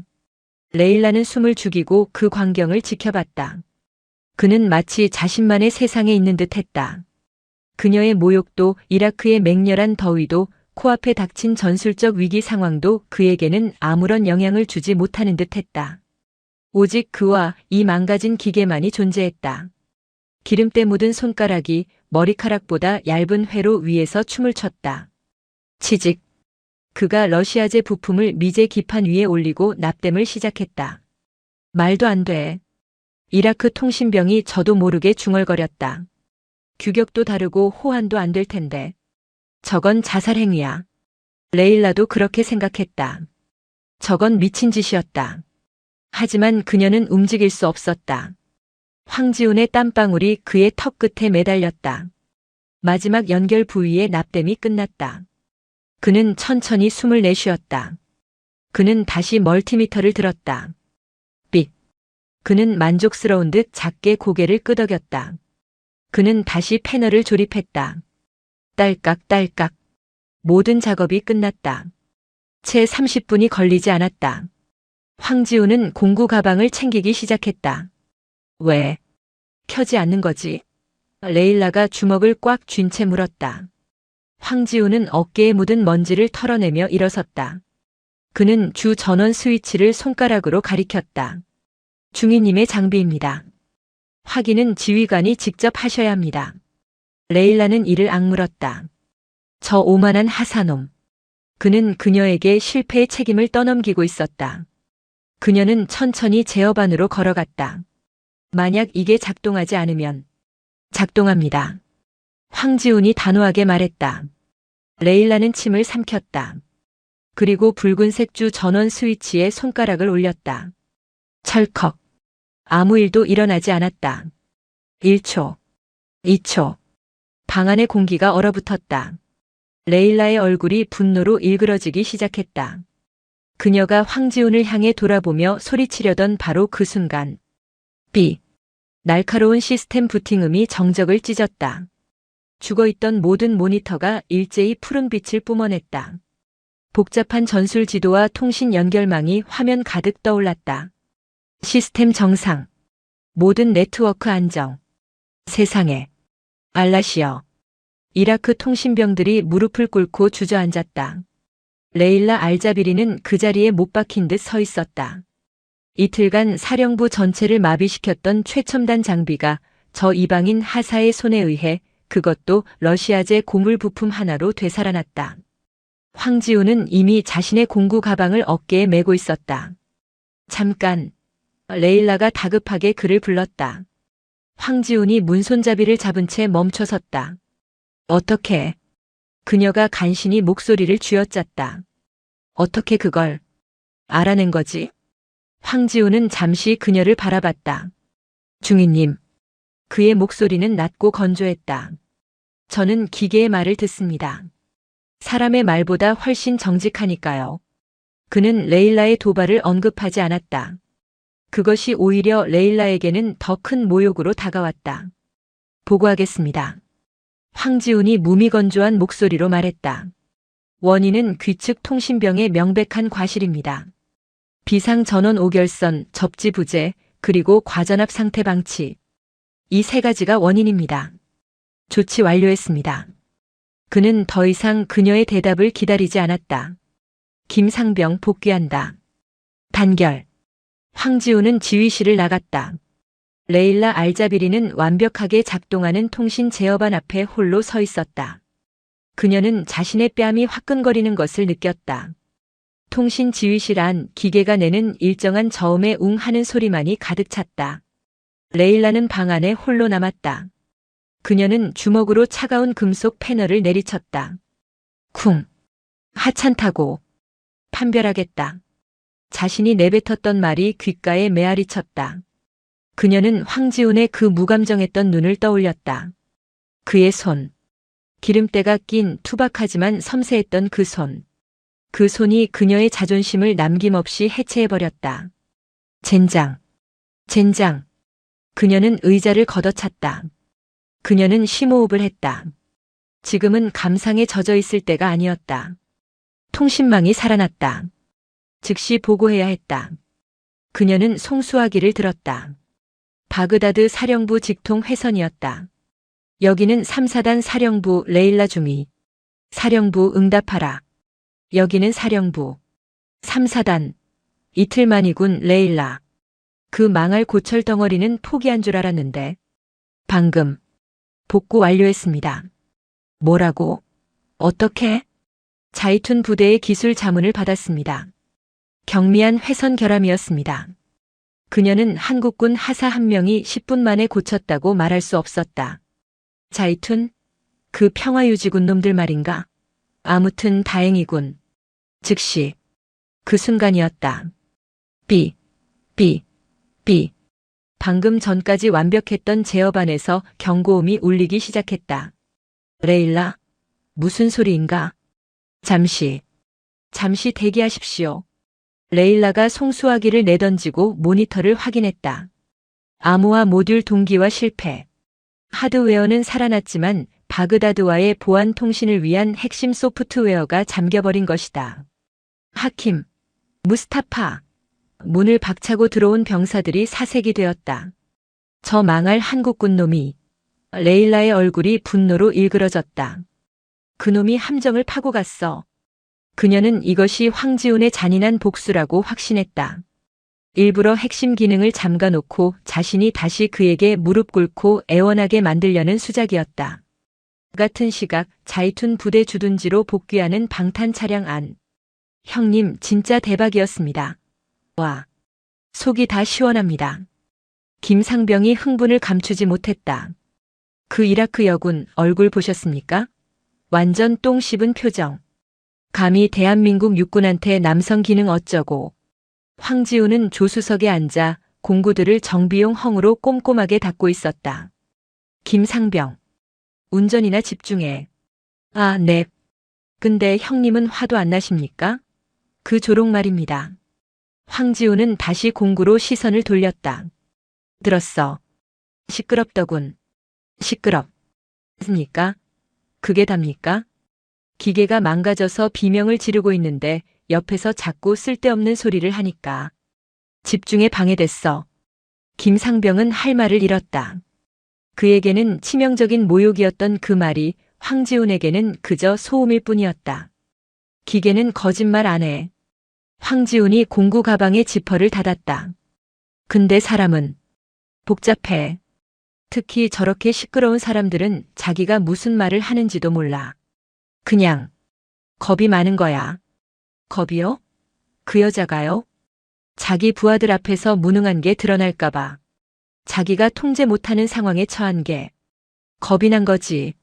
김상병이 감탄하던 그 순간 황지훈의 무전기에서 이진성 상사의 목소리가 흘러나왔다. 황 하사, 지금 어디야? 복귀 중입니다. 3사단 사령부 임무 완료. 임무 완료는 무슨? 방금 그쪽에서 다시 연락 왔어. 자네가 시스템을 잠가놓고 왔다더군. 황지훈의 미간이 처음으로 좁혀졌다. 암호화 모듈이 먹통이랍니다. 당장 돌아가서 확인해. 지금 그쪽 지휘관 레일라 중위가 단단히 화가 났어. 자네가 고의로 사보타주를 한 거라고 난리야. 김상병의 얼굴이 하얗게 질렸다. 형님, 이거 함정입니까? 황지훈은 잠시 눈을 감았다. 암호화 모듈 동기화 실패. 그는 원인을 즉시 알아차렸다. 완벽해진 하드웨어를 소프트웨어가 감당하지 못하는 상황이었다. 김상병 차 돌려. 네? 진짜 가시게요? 이 상사님 복귀 지점 변경. 3사단 사령부로 재진입합니다. 황지훈은 무전기를 끄고 다시 공구 가방을 무릎 위에 올려놓았다. 시끄럽게 구는군. 이번엔 아주 조용히 만들어줘야겠어. 이라크 3사단 사령부로 돌아가는 길은 올 때보다 훨씬 더 무겁게 느껴졌다. 아니나 다를까 사령부 정문에 다시 도착했을 때 경계병들의 태도는 180도 달라져 있었다. 멈춰. 차에서 내려. 당장. 총구가 정확히 차량의 운전석을 향했다. 이라크 병사 대여섯 명이 그들을 이중으로 포위했다. 그들의 눈에는 사보타주범에 대한 노골적인 사리가 번뜩였다. 무기 버려. 황지우는 말없이 권총을 바닥에 내려놓았다. 한 병사가 다가와 거칠게 그의 몸을 수색했다. 공구 가방도. 병사가 황지훈의 가방을 잡아채려 했다. 손대지 마. 황지훈이 낮고 차갑게 말했다. 내 장비다. 내가 직접 가져간다. 그의 목소리에 병사가 멈칫했다. 바로 그때 건물 입구에서 레일라 중위가 걸어 나왔다. 그녀의 얼굴은 분노로 붉게 상기되어 있었다. 아사. 내 놈의 비열한 장난질은 여기까지다. 길을 비켜주십시오, 중위님. 멈춰. 레일라가 그의 앞을 가로막았다. 이건 명백한 적대 행위다. 당장 내 놈의 사단장에게 이 문제를 정식으로 제기하겠다. 시간 없습니다. 황지훈이 그녀를 똑바로 쳐다봤다. 그렇게 소리 지르고 있는 매 순간마다 중위님의 통신망은 더 심각한 오류를 누적시키고 있습니다. 제가 해결하길 원합니까? 아니면 제 상관과 정치적인 대화를 나누고 싶으십니까? 내가. 비켜주십시오. 레일라는 말문이 막혔다. 그녀는 분노에 차 있었지만 동시에 절박했다. 그녀는 이 오만한 하사의 도움이 다시 필요하다는 굴욕적인 사실을 인정해야 했다. 그녀는 이를 악물고 옆으로 한 걸음 비켜섰다. 통신 지휘실은 아수라장이었다. 귀를 찢는 경고음이 방 안을 가득 메우고 있었다. 황지우는 그들 모두를 무시했다. 그는 곧장 보조 콘솔로 걸어가 키보드를 잡아당겼다. 그리고는 명령어 입력창을 띄웠다. 지금 뭐 하는 짓이지? 레일라가 뒤에서 날카롭게 물었다. 내 그 잘난 기능이 이번에도 통할 것 같나? 소음입니다. 황지훈이 그녀의 말을 잘랐다. 그는 모니터에서 눈을 떼지 않은 채 말했다. 중위님, 소음이 너무 큽니다. 제어반에 오류가 누적되고 있습니다. 레일라는 숨이 멎는 듯 했다. 황지훈의 손가락이 키보드 위에서 날아다니기 시작했다. 그의 눈에 문제의 원인이 보였다. 바보 같군. 보안 인증서를 하드웨어 고유 번호 목록과 연동시켜놨어. 그가 이식한 러시아제 전압 안정기는 당연히 미군이 납품한 장비 목록에 없었다. 시스템은 이 이물질을 치명적인 해킹 시도로 인식하고 모든 암호화 모듈을 잠가버린 것이다. 그는 암호화 모듈을 풀려고 하지 않았다. 그는 속이기로 했다. 그는 시스템의 하드웨어 인식 목록을 강제로 수정하기 시작했다. 그는 방금 이식한 러시아제 부품의 고유 번호를 찾아내 그것을 존재하지 않는 가상의 부품으로 위장시켰다. 그리고 그 부품이 보내는 안정적인 전력 신호를 원래 그 자리에 있던 불타버린 미제 부품의 고유 번호로 덮어씌웠다. 디지털 장기 이식, 그리고 완벽한 신분 세탁이었다. 레일라는 코딩을 몰랐지만 그녀는 황지훈이 지금 시스템의 규칙을 어기는 정도가 아니라 아예 새로운 규칙을 써내려가고 있음을 깨달았다. 황지훈의 손가락이 마지막 명령어를 입력하고 입력키를 내리쳤다. 귀를 찢던 경고음이 거짓말처럼 멎었다. 지독한 정적. 그리고 1초 뒤. 삐. 맑고 단정한 단 하나의 시스템 확인음이 울렸다. 죽어있던 암호화 모듈 연결 표시 등이 일제히 녹색으로 바뀌었다. 바그다드 사령부와의 보안 연결망이 다시 열렸다. 맙소사. 하킴이 주저앉으며 중얼거렸다. 레일라는 온몸에 피가 빠져나가는 듯한 현기증을 느꼈다. 황지훈은 자리에서 일어났다. 그는 키보드를 다시 제자리에 밀어넣고 자신의 공구 가방을 챙겼다. 넌 도대체 정체가 뭐지? 그녀의 목소리가 형편없이 떨리고 있었다. 황지훈은 문을 향해 걷다가 멈춰섰다. 그는 천천히 그녀를 돌아봤다. 그의 눈은 지독히도 피곤해 보였다. 정비병입니다. 그가 말했다. 그리고 중위님, 제게 주신 판별에 대한 답입니다. 그는 완벽하게 작동하는 녹색 불빛으로 빛나는 통신 제어반을 손으로 쓱 가리켰다. 이게 제 기능입니다. 하찮았습니까? 그는 그녀의 대답을 기다리지 않았다. 단결. 그는 홀로 남겨진 레일라 중위에게 처음으로 각 잡힌 경례를 붙였다. 그리고는 김상병을 데리고 지휘실을 나갔다. 레일라는 그 자리에 얼어붙은 채 완벽한 침묵 속에서 웅하고 울리는 기계의 작동음만을 듣고 있었다. 그날 밤 이라크 3사단 사령부는 이틀 만에 처음으로 정상적인 야간 업무를 수행했다. 레일라의 사무실은 통신 지휘실 바로 옆에 붙어 있었다. 벽 하나를 사이에 두고 낮고 일정한 기계의 작동음이 밤새도록 그녀의 귓가를 맴돌았다. 이게 제 기능입니다. 하찮았습니까? 그의 마지막 말이 그녀의 머릿속을 떠나지 않았다. 그는 화를 내지 않았다. 그는 그저 증명했다. 압도적인 실력으로. 그녀는 자신이 얼마나 어리석었는지 깨달았다. 그녀는 남자를 이기기 위해 남자보다 더 공격적이고 더 잔인한 언어를 사용해야 한다고 믿었다. 하지만 황지훈이라는 하사는 그 모든 것을 무의미하게 만들었다. 그는 경쟁하지 않았다. 그는 그저 일을 했다. 그녀는 분노가 가라앉은 자리에 지독한 호기심이 차오르는 것을 느꼈다. 그의 손. 기름때가 묻어있던 하지만 0.1mm의 오차도 허용하지 않던 그 정교한 손. 그녀는 저도 모르게 얼굴을 붉혔다. 바로 그때 통신 제어반에서 짧은 호출음이 울렸다. 바그다드에서 보낸 정기 정보 보고였다. 레일라는 사무실을 나와 통신실로 들어갔다. 하킴이 그녀에게 방금 출력된 보고서를 건넸다. 중위님, 바그다드 정보부에서 긴급 첩보가 하달되었습니다. 읽어봐. 최근 아르빌 남쪽 7번 보급로 일대에서 반군의 활동이 급증하고 있다는 보고입니다.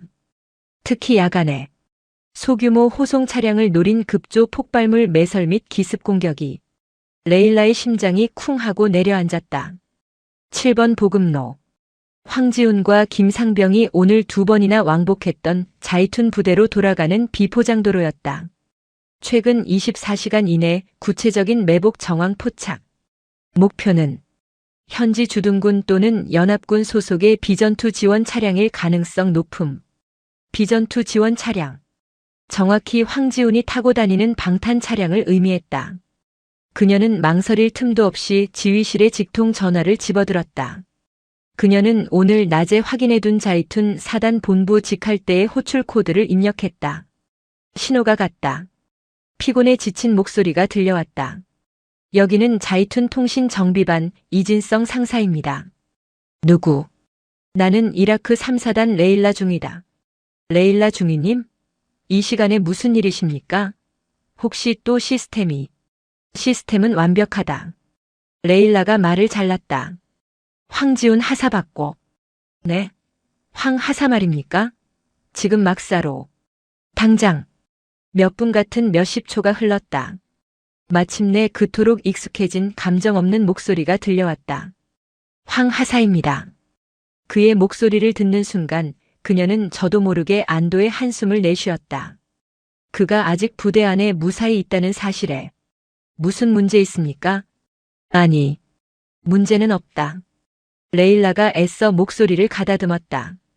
시스템은 완벽하게 작동한다. 그럼 용건을. 방금 정보가 들어왔다.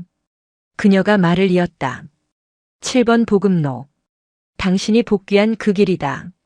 알고 있습니다. 비포장도로 말입니까? 그곳에 적이 매복 중일 가능성이 높다. 첩보가 아주 구체적이다. 전화기 너머로 침묵이 흘렀다. 황지훈은 그녀가 왜 이 전화를 했는지 즉각 이해했다. 이것은 공식적인 부대 간 협조 요청이 아니었다. 개인적인 경고였다. 정보 감사합니다, 중위님. 당신들 부대 경계 태세를 높이라고 전해. 그리고 조심해라 하사. 내 그 쓸모있는 손 잃지 않도록. 철컥. 신호가 끊겼다. 황지훈은 수화기를 천천히 내려놓았다. 그의 곁에는 이진성 상사가 심각한 표정으로 그를 바라보고 있었다. 방금 이라크 3사단 그 여자 장교 맞지? 레일라 중위? 네, 그렇습니다. 그런데 방금 그 말투는 경고. 황지우는 자리에서 일어났다. 그는 방금 벗었던 방탄복을 말없이 다시 챙겨 입기 시작했다. 7번 보급로. 급조 폭발물 매설 첩보입니다. 이 상사의 얼굴이 굳었다. 뭐? 그걸 왜 그 여자가 자네한테 직접? 공식 라인이 아니었습니다. 개인 통신이었습니다. 이 녀석 봐라. 이 상사가 헛웃음을 터뜨렸다. 너 거기 가서 기계만 고치고 온 게 아니었구나.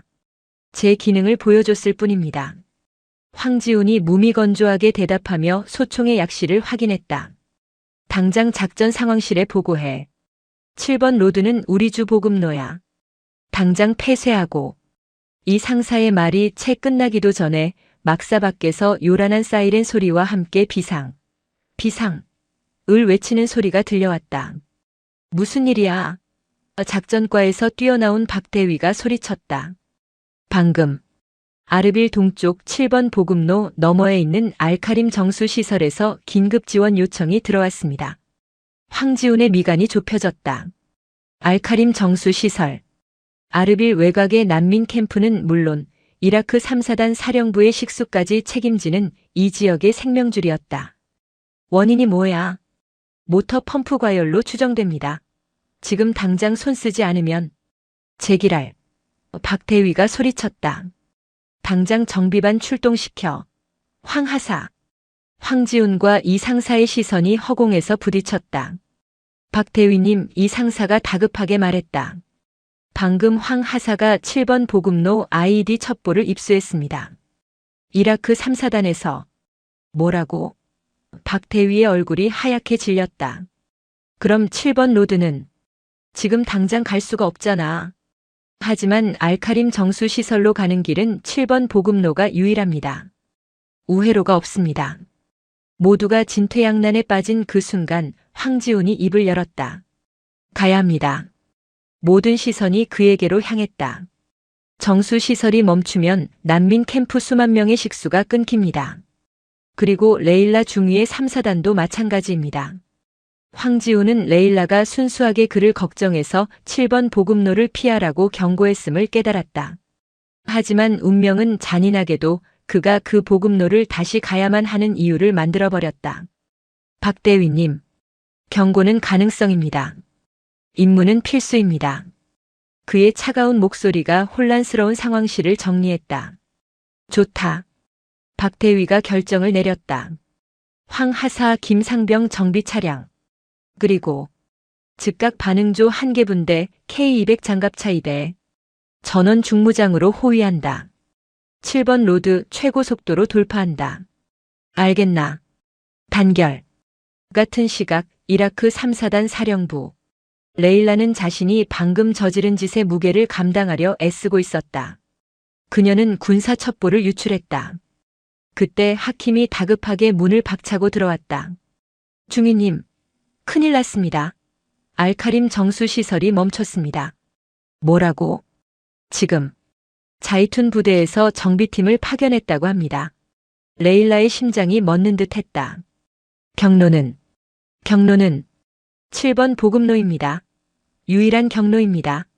레일라는 그 자리에 얼어붙었다. 그녀의 경고가 오히려 그를 더 위험한 상황으로 밀어넣은 셈이 되었다. 그녀는 그에게 가지 말라고 경고했지만 이제 그녀 자신의 부대가 물을 공급받기 위해서는 그가 가야만 했다. 젠장. 그녀는 무전기를 집어들었다. 자이툰 부대와의 연합작전 채널이었다. 여기는 3사단 레일라 중위. 7번 보급로로 진입한 자이툰 호송대. 응답하라. 당장 응답하라. 치지직. 7번 보급로. 자이툰 호송대. 응답하라. 이라크 3사단 사령부의 다급한 무선 호출이 방탄 차량의 스피커를 찢었다. 김상병은 거의 울상이 되어 운전대를 잡고 있었다. 형님. 저 여자 장교가 또 형님 찾습니다. 이거 함정 아니었습니까? 황지훈은 K200 장갑차 2대 사이 가장 안전한 중앙에 위치한 정비 차량 조수석에 앉아 있었다. 그는 무전기를 들었다. 여기는 자이툰 정비팀 황하사. 수신양호. 하사. 당장 멈춰. 거긴. 알고 있습니다, 중위님. 첩보 감사합니다. 하지만 임무 수행 중입니다. 내 놈. 미쳤어? 그 경고를 듣고도 중위님의 부대에도 물이 필요할 겁니다. 뭐라고? 알카림 정수 시설이 고장났습니다. 지금 복구하러 가는 길입니다. 무전기 너머로 레일라의 숨소리만 들려왔다. 그녀는 아무 말도 하지 못했다. 자신이 경고한 그 길로 자신을 살리기 위해 그가 가고 있었다. 반드시. 그녀의 목소리가 미세하게 떨렸다. 살아서 돌아와. 이건 명령이다가 하사. 단결. 황지훈이 무전을 끊었다. 호송대는 아르빌 외곽을 벗어나 문제의 7번 보급로 황량한 먼지길로 접어들었다. 전방 주시. 좌우 경계 철저히. 그때였다. 저기. 김상병이 전방을 가리켰다. 도로 한가운데 기름 드럼통 하나가 덩그러니 놓여 있었다. 정지. 호송대 전체가 정지했다. IED 의심 물체. 전 병력 하차. 지휘관의 말이 끝나기도 전에. 쾅. 엄청난 폭음과 함께 도로 옆 바위 언덕이 무너져 내렸다. 드럼통은 유인책이었다. 진짜는 그들이 멈춘 바로 그 지점 바위 언덕에 매설된 대형 급조 폭발물이었다. 선두 K200 장갑차가 폭발의 충격으로 한쪽 궤도가 찢겨나가며 주저앉았다. 매복이다. 적습. 폭발과 동시에 양쪽 바위 언덕 위에서 수십 개의 총구가 불을 뿜었다. 타타타타. 로켓 추진 유탄이 빗발치고 기관 총탄이 장갑차의 철판을 긁어댔다. 단결. 2시 방향. 적 RPG. 제압 사격. 자이툰 병사들이 뛰쳐나와 응전하기 시작했다. 후미 장갑차의 K6 중기관총이 불을 뿜었지만 적의 화력은 압도적이었다. 황지훈의 정비 차량은 정확히 킬존 한가운데에 고립되었다. 형님. 어떡합니까? 우리 죽었습니다. 김상병이 패닉에 빠져 소리쳤다. 황지훈의 눈은 냉철했다. 김상병. 고개 숙여. 그가 가리킨 곳 후미 장갑차의 K6 중기관총이 갑자기 침묵했다. 철컥. 젠장. 탄피 걸렸다. 작동 불량. 사수의 절박한 외침이 들렸다. 유일한 중화기가 멈춘 순간 적들의 화력이 정비 차량으로 집중되기 시작했다. 저거 고쳐야 합니다. 황지훈이 소리쳤다. 미쳤습니까? 저기까지 10m입니다. 지금 나가면 벌집이. 황지훈은 김상병의 멱살을 잡았다. 김상병. 정신 차려. 저거 못 고치면 우린 여기서 다 죽어. 그는 더 이상 대답을 기다리지 않았다. 여기 어모해. 그는 소총을 김상병에게 떠넘기고 자신의 공구 가방을 움켜쥐었다. 형님, 안 됩니다. 황지훈은 차량 문을 박차고 뛰쳐나갔다. 빗발치는 총탄 속으로. 이라크 3사단 사령부. 코드 레드. 자이툰 호송대 7번 보급로 알카림 길목에서 피격. 교전 중. 연합작전 채널에서 터져나온 절규의 레일라는 그 자리에 얼어붙었다. 황하사. 그녀의 피가 차갑게 식었다. 그가 죽는다. 그녀의 경고 때문에 그가 죽고 그녀의 물 때문에 그가 죽는다. 하킴. 그녀가 소리쳤다. 3사단 즉각 반응조. 전원 집합. 전 차량 지금 당장 출동한다. 네. 중위님. 거긴 자이툰 관할 구역입니다. 저희가 개입하면. 닥쳐. 레일라가 자신의 권총을 뽑아들었다. 내 동맹이 공격받고 있다. 그리고 내 기술자가 그곳에 있다. 그녀는 사무실을 뛰쳐나가며 외쳤다. 목표 7번 보급로. 길을 막는 새끼는 누구든 쏴버려. 7번 보급로는 아비규환이었다. 황하사. 저 미친놈 저거. 후미 장갑차의 사수가 공구 가방을 들고 달려오는 황지훈을 보고 경악했다. 핑. 황지훈의 바로 옆 흙바닥에 총탄이 박혔다. 그는 몸을 날려 장갑차 후미에 부딪혔다. 뭐 하는 거야? 죽으려고. 기관총. 작동 불량. 황지훈이 숨을 몰아쉬며 외쳤다. 탄피가 걸렸어. 안 빠져. 비켜주십시오. 황지훈은 사수를 밀치고 K6 중기관총 앞에 섰다. 뜨겁게 달아오른 총열의 열기가 훅 끼쳤다. 그는 공구 가방에서 롱노즈 플라이어와 다목적 공구를 꺼냈다. 고개 숙이십시오. 그는 상체를 장갑차 밖으로 거의 내놓은 채 총의 내부를 들여다봤다. 찌그러진 탄피가 약실 입구에 기괴하게 끼어 있었다. 적의 RPG가 바로 앞 황지훈이 타고 왔던 정비 차량을 직격했다. 차량이 거대한 불덩어리로 변했다. 으악! 김상병이 차에서 겨우 기어 나왔다. 황지훈은 눈 하나 깜빡하지 않았다. 그의 손은 흔들리지 않았다. 그는 다목적 공구로 탄피를 고정하고 플라이어로 비틀어 빼냈다. 핑! 총알이 그의 방탄 헬멧을 스치고 지나갔다. 됐다. 그가 찌그러진 탄피를 뽑아내 던져버렸다. 송탄 레버 확인. 재장전. 사수가 멍하니 그를 쳐다봤다. 당장 사격 개시하라고. 황지훈의 고함에 사수가 정신을 차렸다. 철컥. 죽었던 K6 중기관총이 다시 포효하기 시작했다. 압도적인 화력에 바위 언덕 위에서 총구가 잠시 주춤했다. 황지훈이 다시 뛰쳐나가려던 그 순간이었다. 쿠르르르릉. 땅이 울렸다. 아르빌 시내 방향에서 먼지 구름을 일으키며 낡았지만 위협적인 T-55 전차 2대와 무장 트럭 여러 대가 달려오고 있었다. 이라크군 깃발이었다. 이라크 3사단이다. 레일라 중위의 QRF다. 미쳤어. 저렇게 대놓고 돌격하다니. 레일라의 부대는 교전 수칙 따위는 무시했다. 그들은 속도를 줄이지 않은 채 바위 언덕을 향해 전차의 주포와 중기관총을 난사하기 시작했다. 쾅! 쾅! 전차포가 언덕을 직격하자 매복해 있던 적들이 혼란에 빠졌다. 전 병력 돌격. 저 개자식들을 쓸어버려.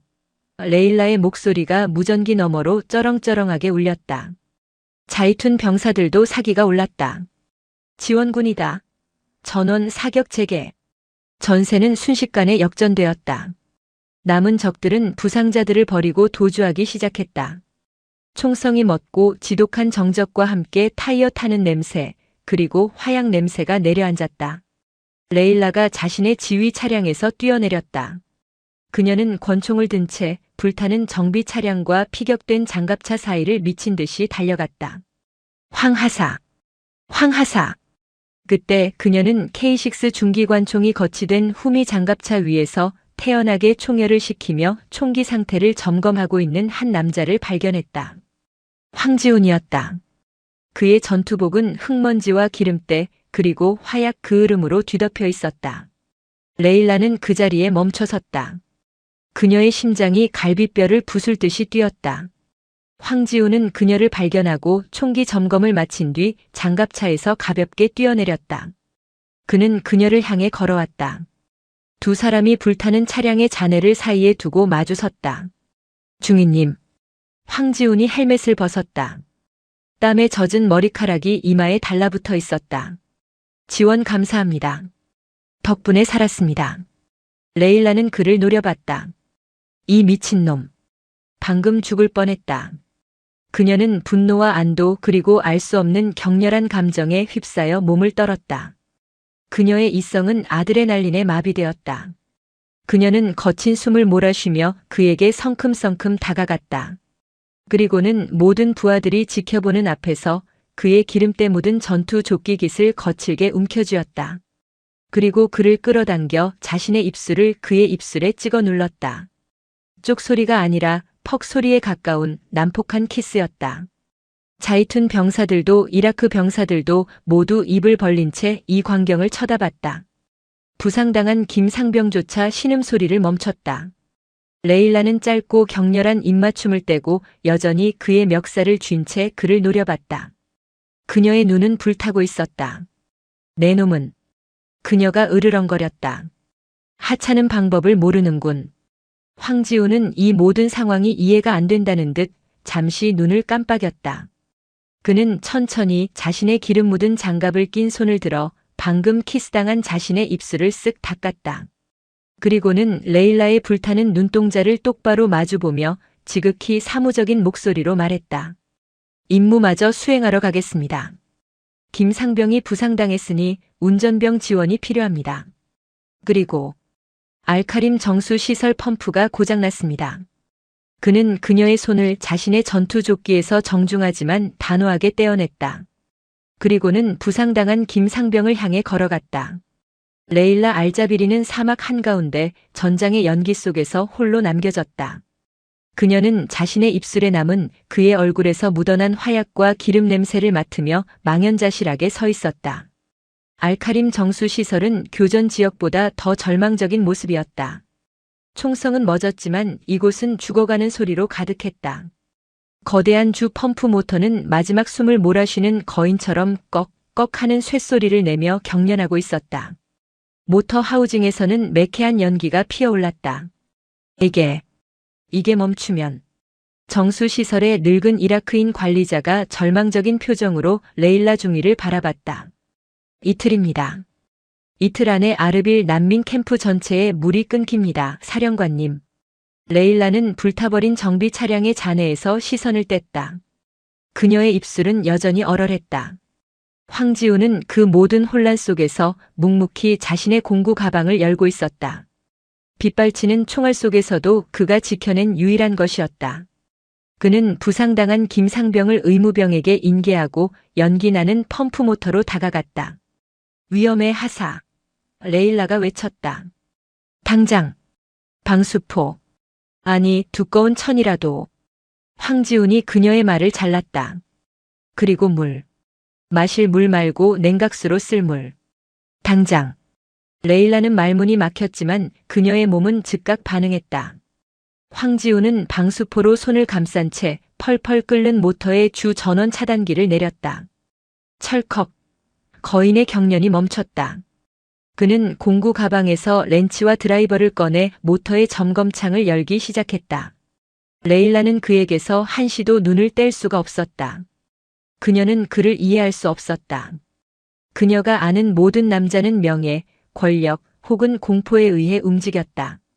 하지만 이 남자는 그 무엇으로도 움직이지 않았다. 오직 망가진 것에만 반응했다. 베어링이 완전히 녹아붙었습니다. 황지훈이 점검창 안을 들여다보며 말했다. 땀이 그의 턱을 타고 흘러 뜨거운 모터 하우징 위로 떨어지며 치익 소리를 내고 증발했다. 교체 부품은 없습니다. 이라크 관리자가 울먹였다. 바그다드에도 없습니다. 그럼 만들면 됩니다. 황지훈은 공구 가방에서 휴대용 그라인더와 줄을 꺼냈다. 뭐라고? 차가운 물 이쪽에 부으십시오. 천천히. 그는 병사들이 가져온 물을 받아 불에 달군 쇠를 식히듯 베어링 하우징에 부었다. 그리고는 그라인더를 작동시켰다. 위잉. 날카로운 쇳소리가 정수시설 안에 울려 퍼졌다. 붉은 쇠가루가 불꽃처럼 튀었다. 그는 녹아붙은 베어링의 잔해를 갈아내고 있었다. 레일라는 그 광경을 숨죽여 지켜봤다. 그녀는 깨달았다. 그는 하찮은 남성 기능 따위의 조롱에 반응할 필요가 없었다. 그는 스스로 기능 그 자체였다. 그는 이 지옥 같은 땅에서 유일하게 창조하고 복구하는 사람이었다. 파괴와 죽음 속에서 그는 유일하게 생명을 되살리는 자였다. 그녀는 자신이 그에게 느낀 감정이 단순한 호기심이나 분노가 아니었음을 인정해야 했다. 그것은 경외였다. 1시간이 흘렀다. 황지우는 불타버린 정비 차량의 잔해에서 쓸만한 쇠붙이를 찾아와 즉석에서 임시 베어링을 깎아 만들었다. 됐습니다. 그가 마지막 볼트를 조였다. 이건 임시 방편입니다. 6시간 이상 돌리면 다시 멈출 겁니다. 그 전에 예비 부품을 구하셔야 합니다. 그는 주 전원 스위치로 걸어갔다. 관리자분, 직접 켜십시오. 노인이 떨리는 손으로 스위치를 올렸다. 철컥.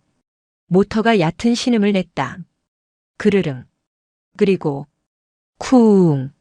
조용하고 힘차고 규칙적인 소리. 잠시 후 정수시설의 거대한 파이프라인에서 물이 쏟아지는 소리가 들리기 시작했다. 쏴. 그것은 생명의 소리였다.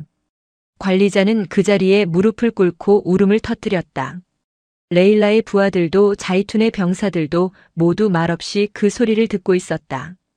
황지우는 그제야 어깨에 맨 공구 가방의 무게를 느끼는 듯 낮게 숨을 내쉬었다. 그는 레일라를 지나쳐 복귀할 차량을 향해 걸어갔다. 아사. 레일라가 그를 불렀다. 그가 멈춰섰다. 당신은? 그녀는 무슨 말을 해야 할지 몰랐다. 당신은? 대체? 황지우는 그녀를 돌아봤다. 그의 눈은 피로에 젖어 있었지만 여전히 깊고 고요했다. 임무. 완료했습니다, 중위님. 그것이 그의 대답 전부였다. 복귀는 조용했다. 황지우는 레일라의 지휘 차량 조수석에 앉았다. 자이툰 부대의 생존 병력과 부상자들 그리고 이라크 3사단의 QRF가 하나의 거대한 호송대를 이루어 7번 보급로를 되돌아왔다. 아무도 말을 걸지 않았다. 황지우는 자신의 공구를 하나하나 닫고 있었고 레일라는 운전병에게 경로를 지시하며 무전 교신에만 집중했다. 차량이 마침내 3사단 사령부 정문에 도착했다. 황지훈이 차에서 내리자 사령부 연병장에 도열해 있던 모든 이라크 병사들이 그를 주목했다. 그들의 시선에는 더 이상 경멸이나 무시가 없었다. 황지훈은 그들의 시선을 무시한 채 부상당한 김상병이 누워있는 의무실로 향했다. 그가 막사를 빠져나올 때 레일라가 그를 기다리고 있었다. 그녀는 팔짱을 낀 채 처음 만났던 그 자리, 그늘진 기둥에 기대어 서 있었다. 김상병은 괜찮나? 다행히 뼈는 문제 없습니다. 파편상입니다. 그렇군. 어색한 침묵이 흘렀다. 이제 복귀하는 건가? 그렇습니다. 자이툰에서 새 차량을 보낼 겁니다. 레일라는 고개를 끄덕였다. 아사. 네. 내 실력. 그녀가 어렵게 입을 열었다. 하찮지 않았어. 절대로. 그녀는 자신이 던졌던 모욕을 스스로의 입으로 거두어들였다. 황지우는 그저 그녀를 바라봤다. 레일라는 한 걸음 다가왔다. 그녀의 눈은 더 이상 얼음장 같지 않았다. 그 안에는 혼란과 피로와 그리고 인정이 담겨 있었다. 한 가지만 묻지. 7번 보급로에서 내가 했던 짓, 그것도 쓸데없는 소음이었나? 그녀는 자신의 키스를 그가 판단해 주길 바랐다. 황지우는 잠시 시선을 내렸다. 그는 자신의 공구 가방 옆 주머니에서 무언가를 꺼냈다. 손톱만한 검은색의 불에 타 터져버린 부품이었다. 그가 3사단 통신 제어반에서 떼어낸 바로 그 전압 안정기였다. 그는 그것을 레일라에게 내밀었다. 이건 고장난 부품입니다. 황지훈이 말했다. 저는 고장난 기계를 고칩니다. 그게 제 일입니다. 그는 그녀의 눈을 똑바로 쳐다봤다.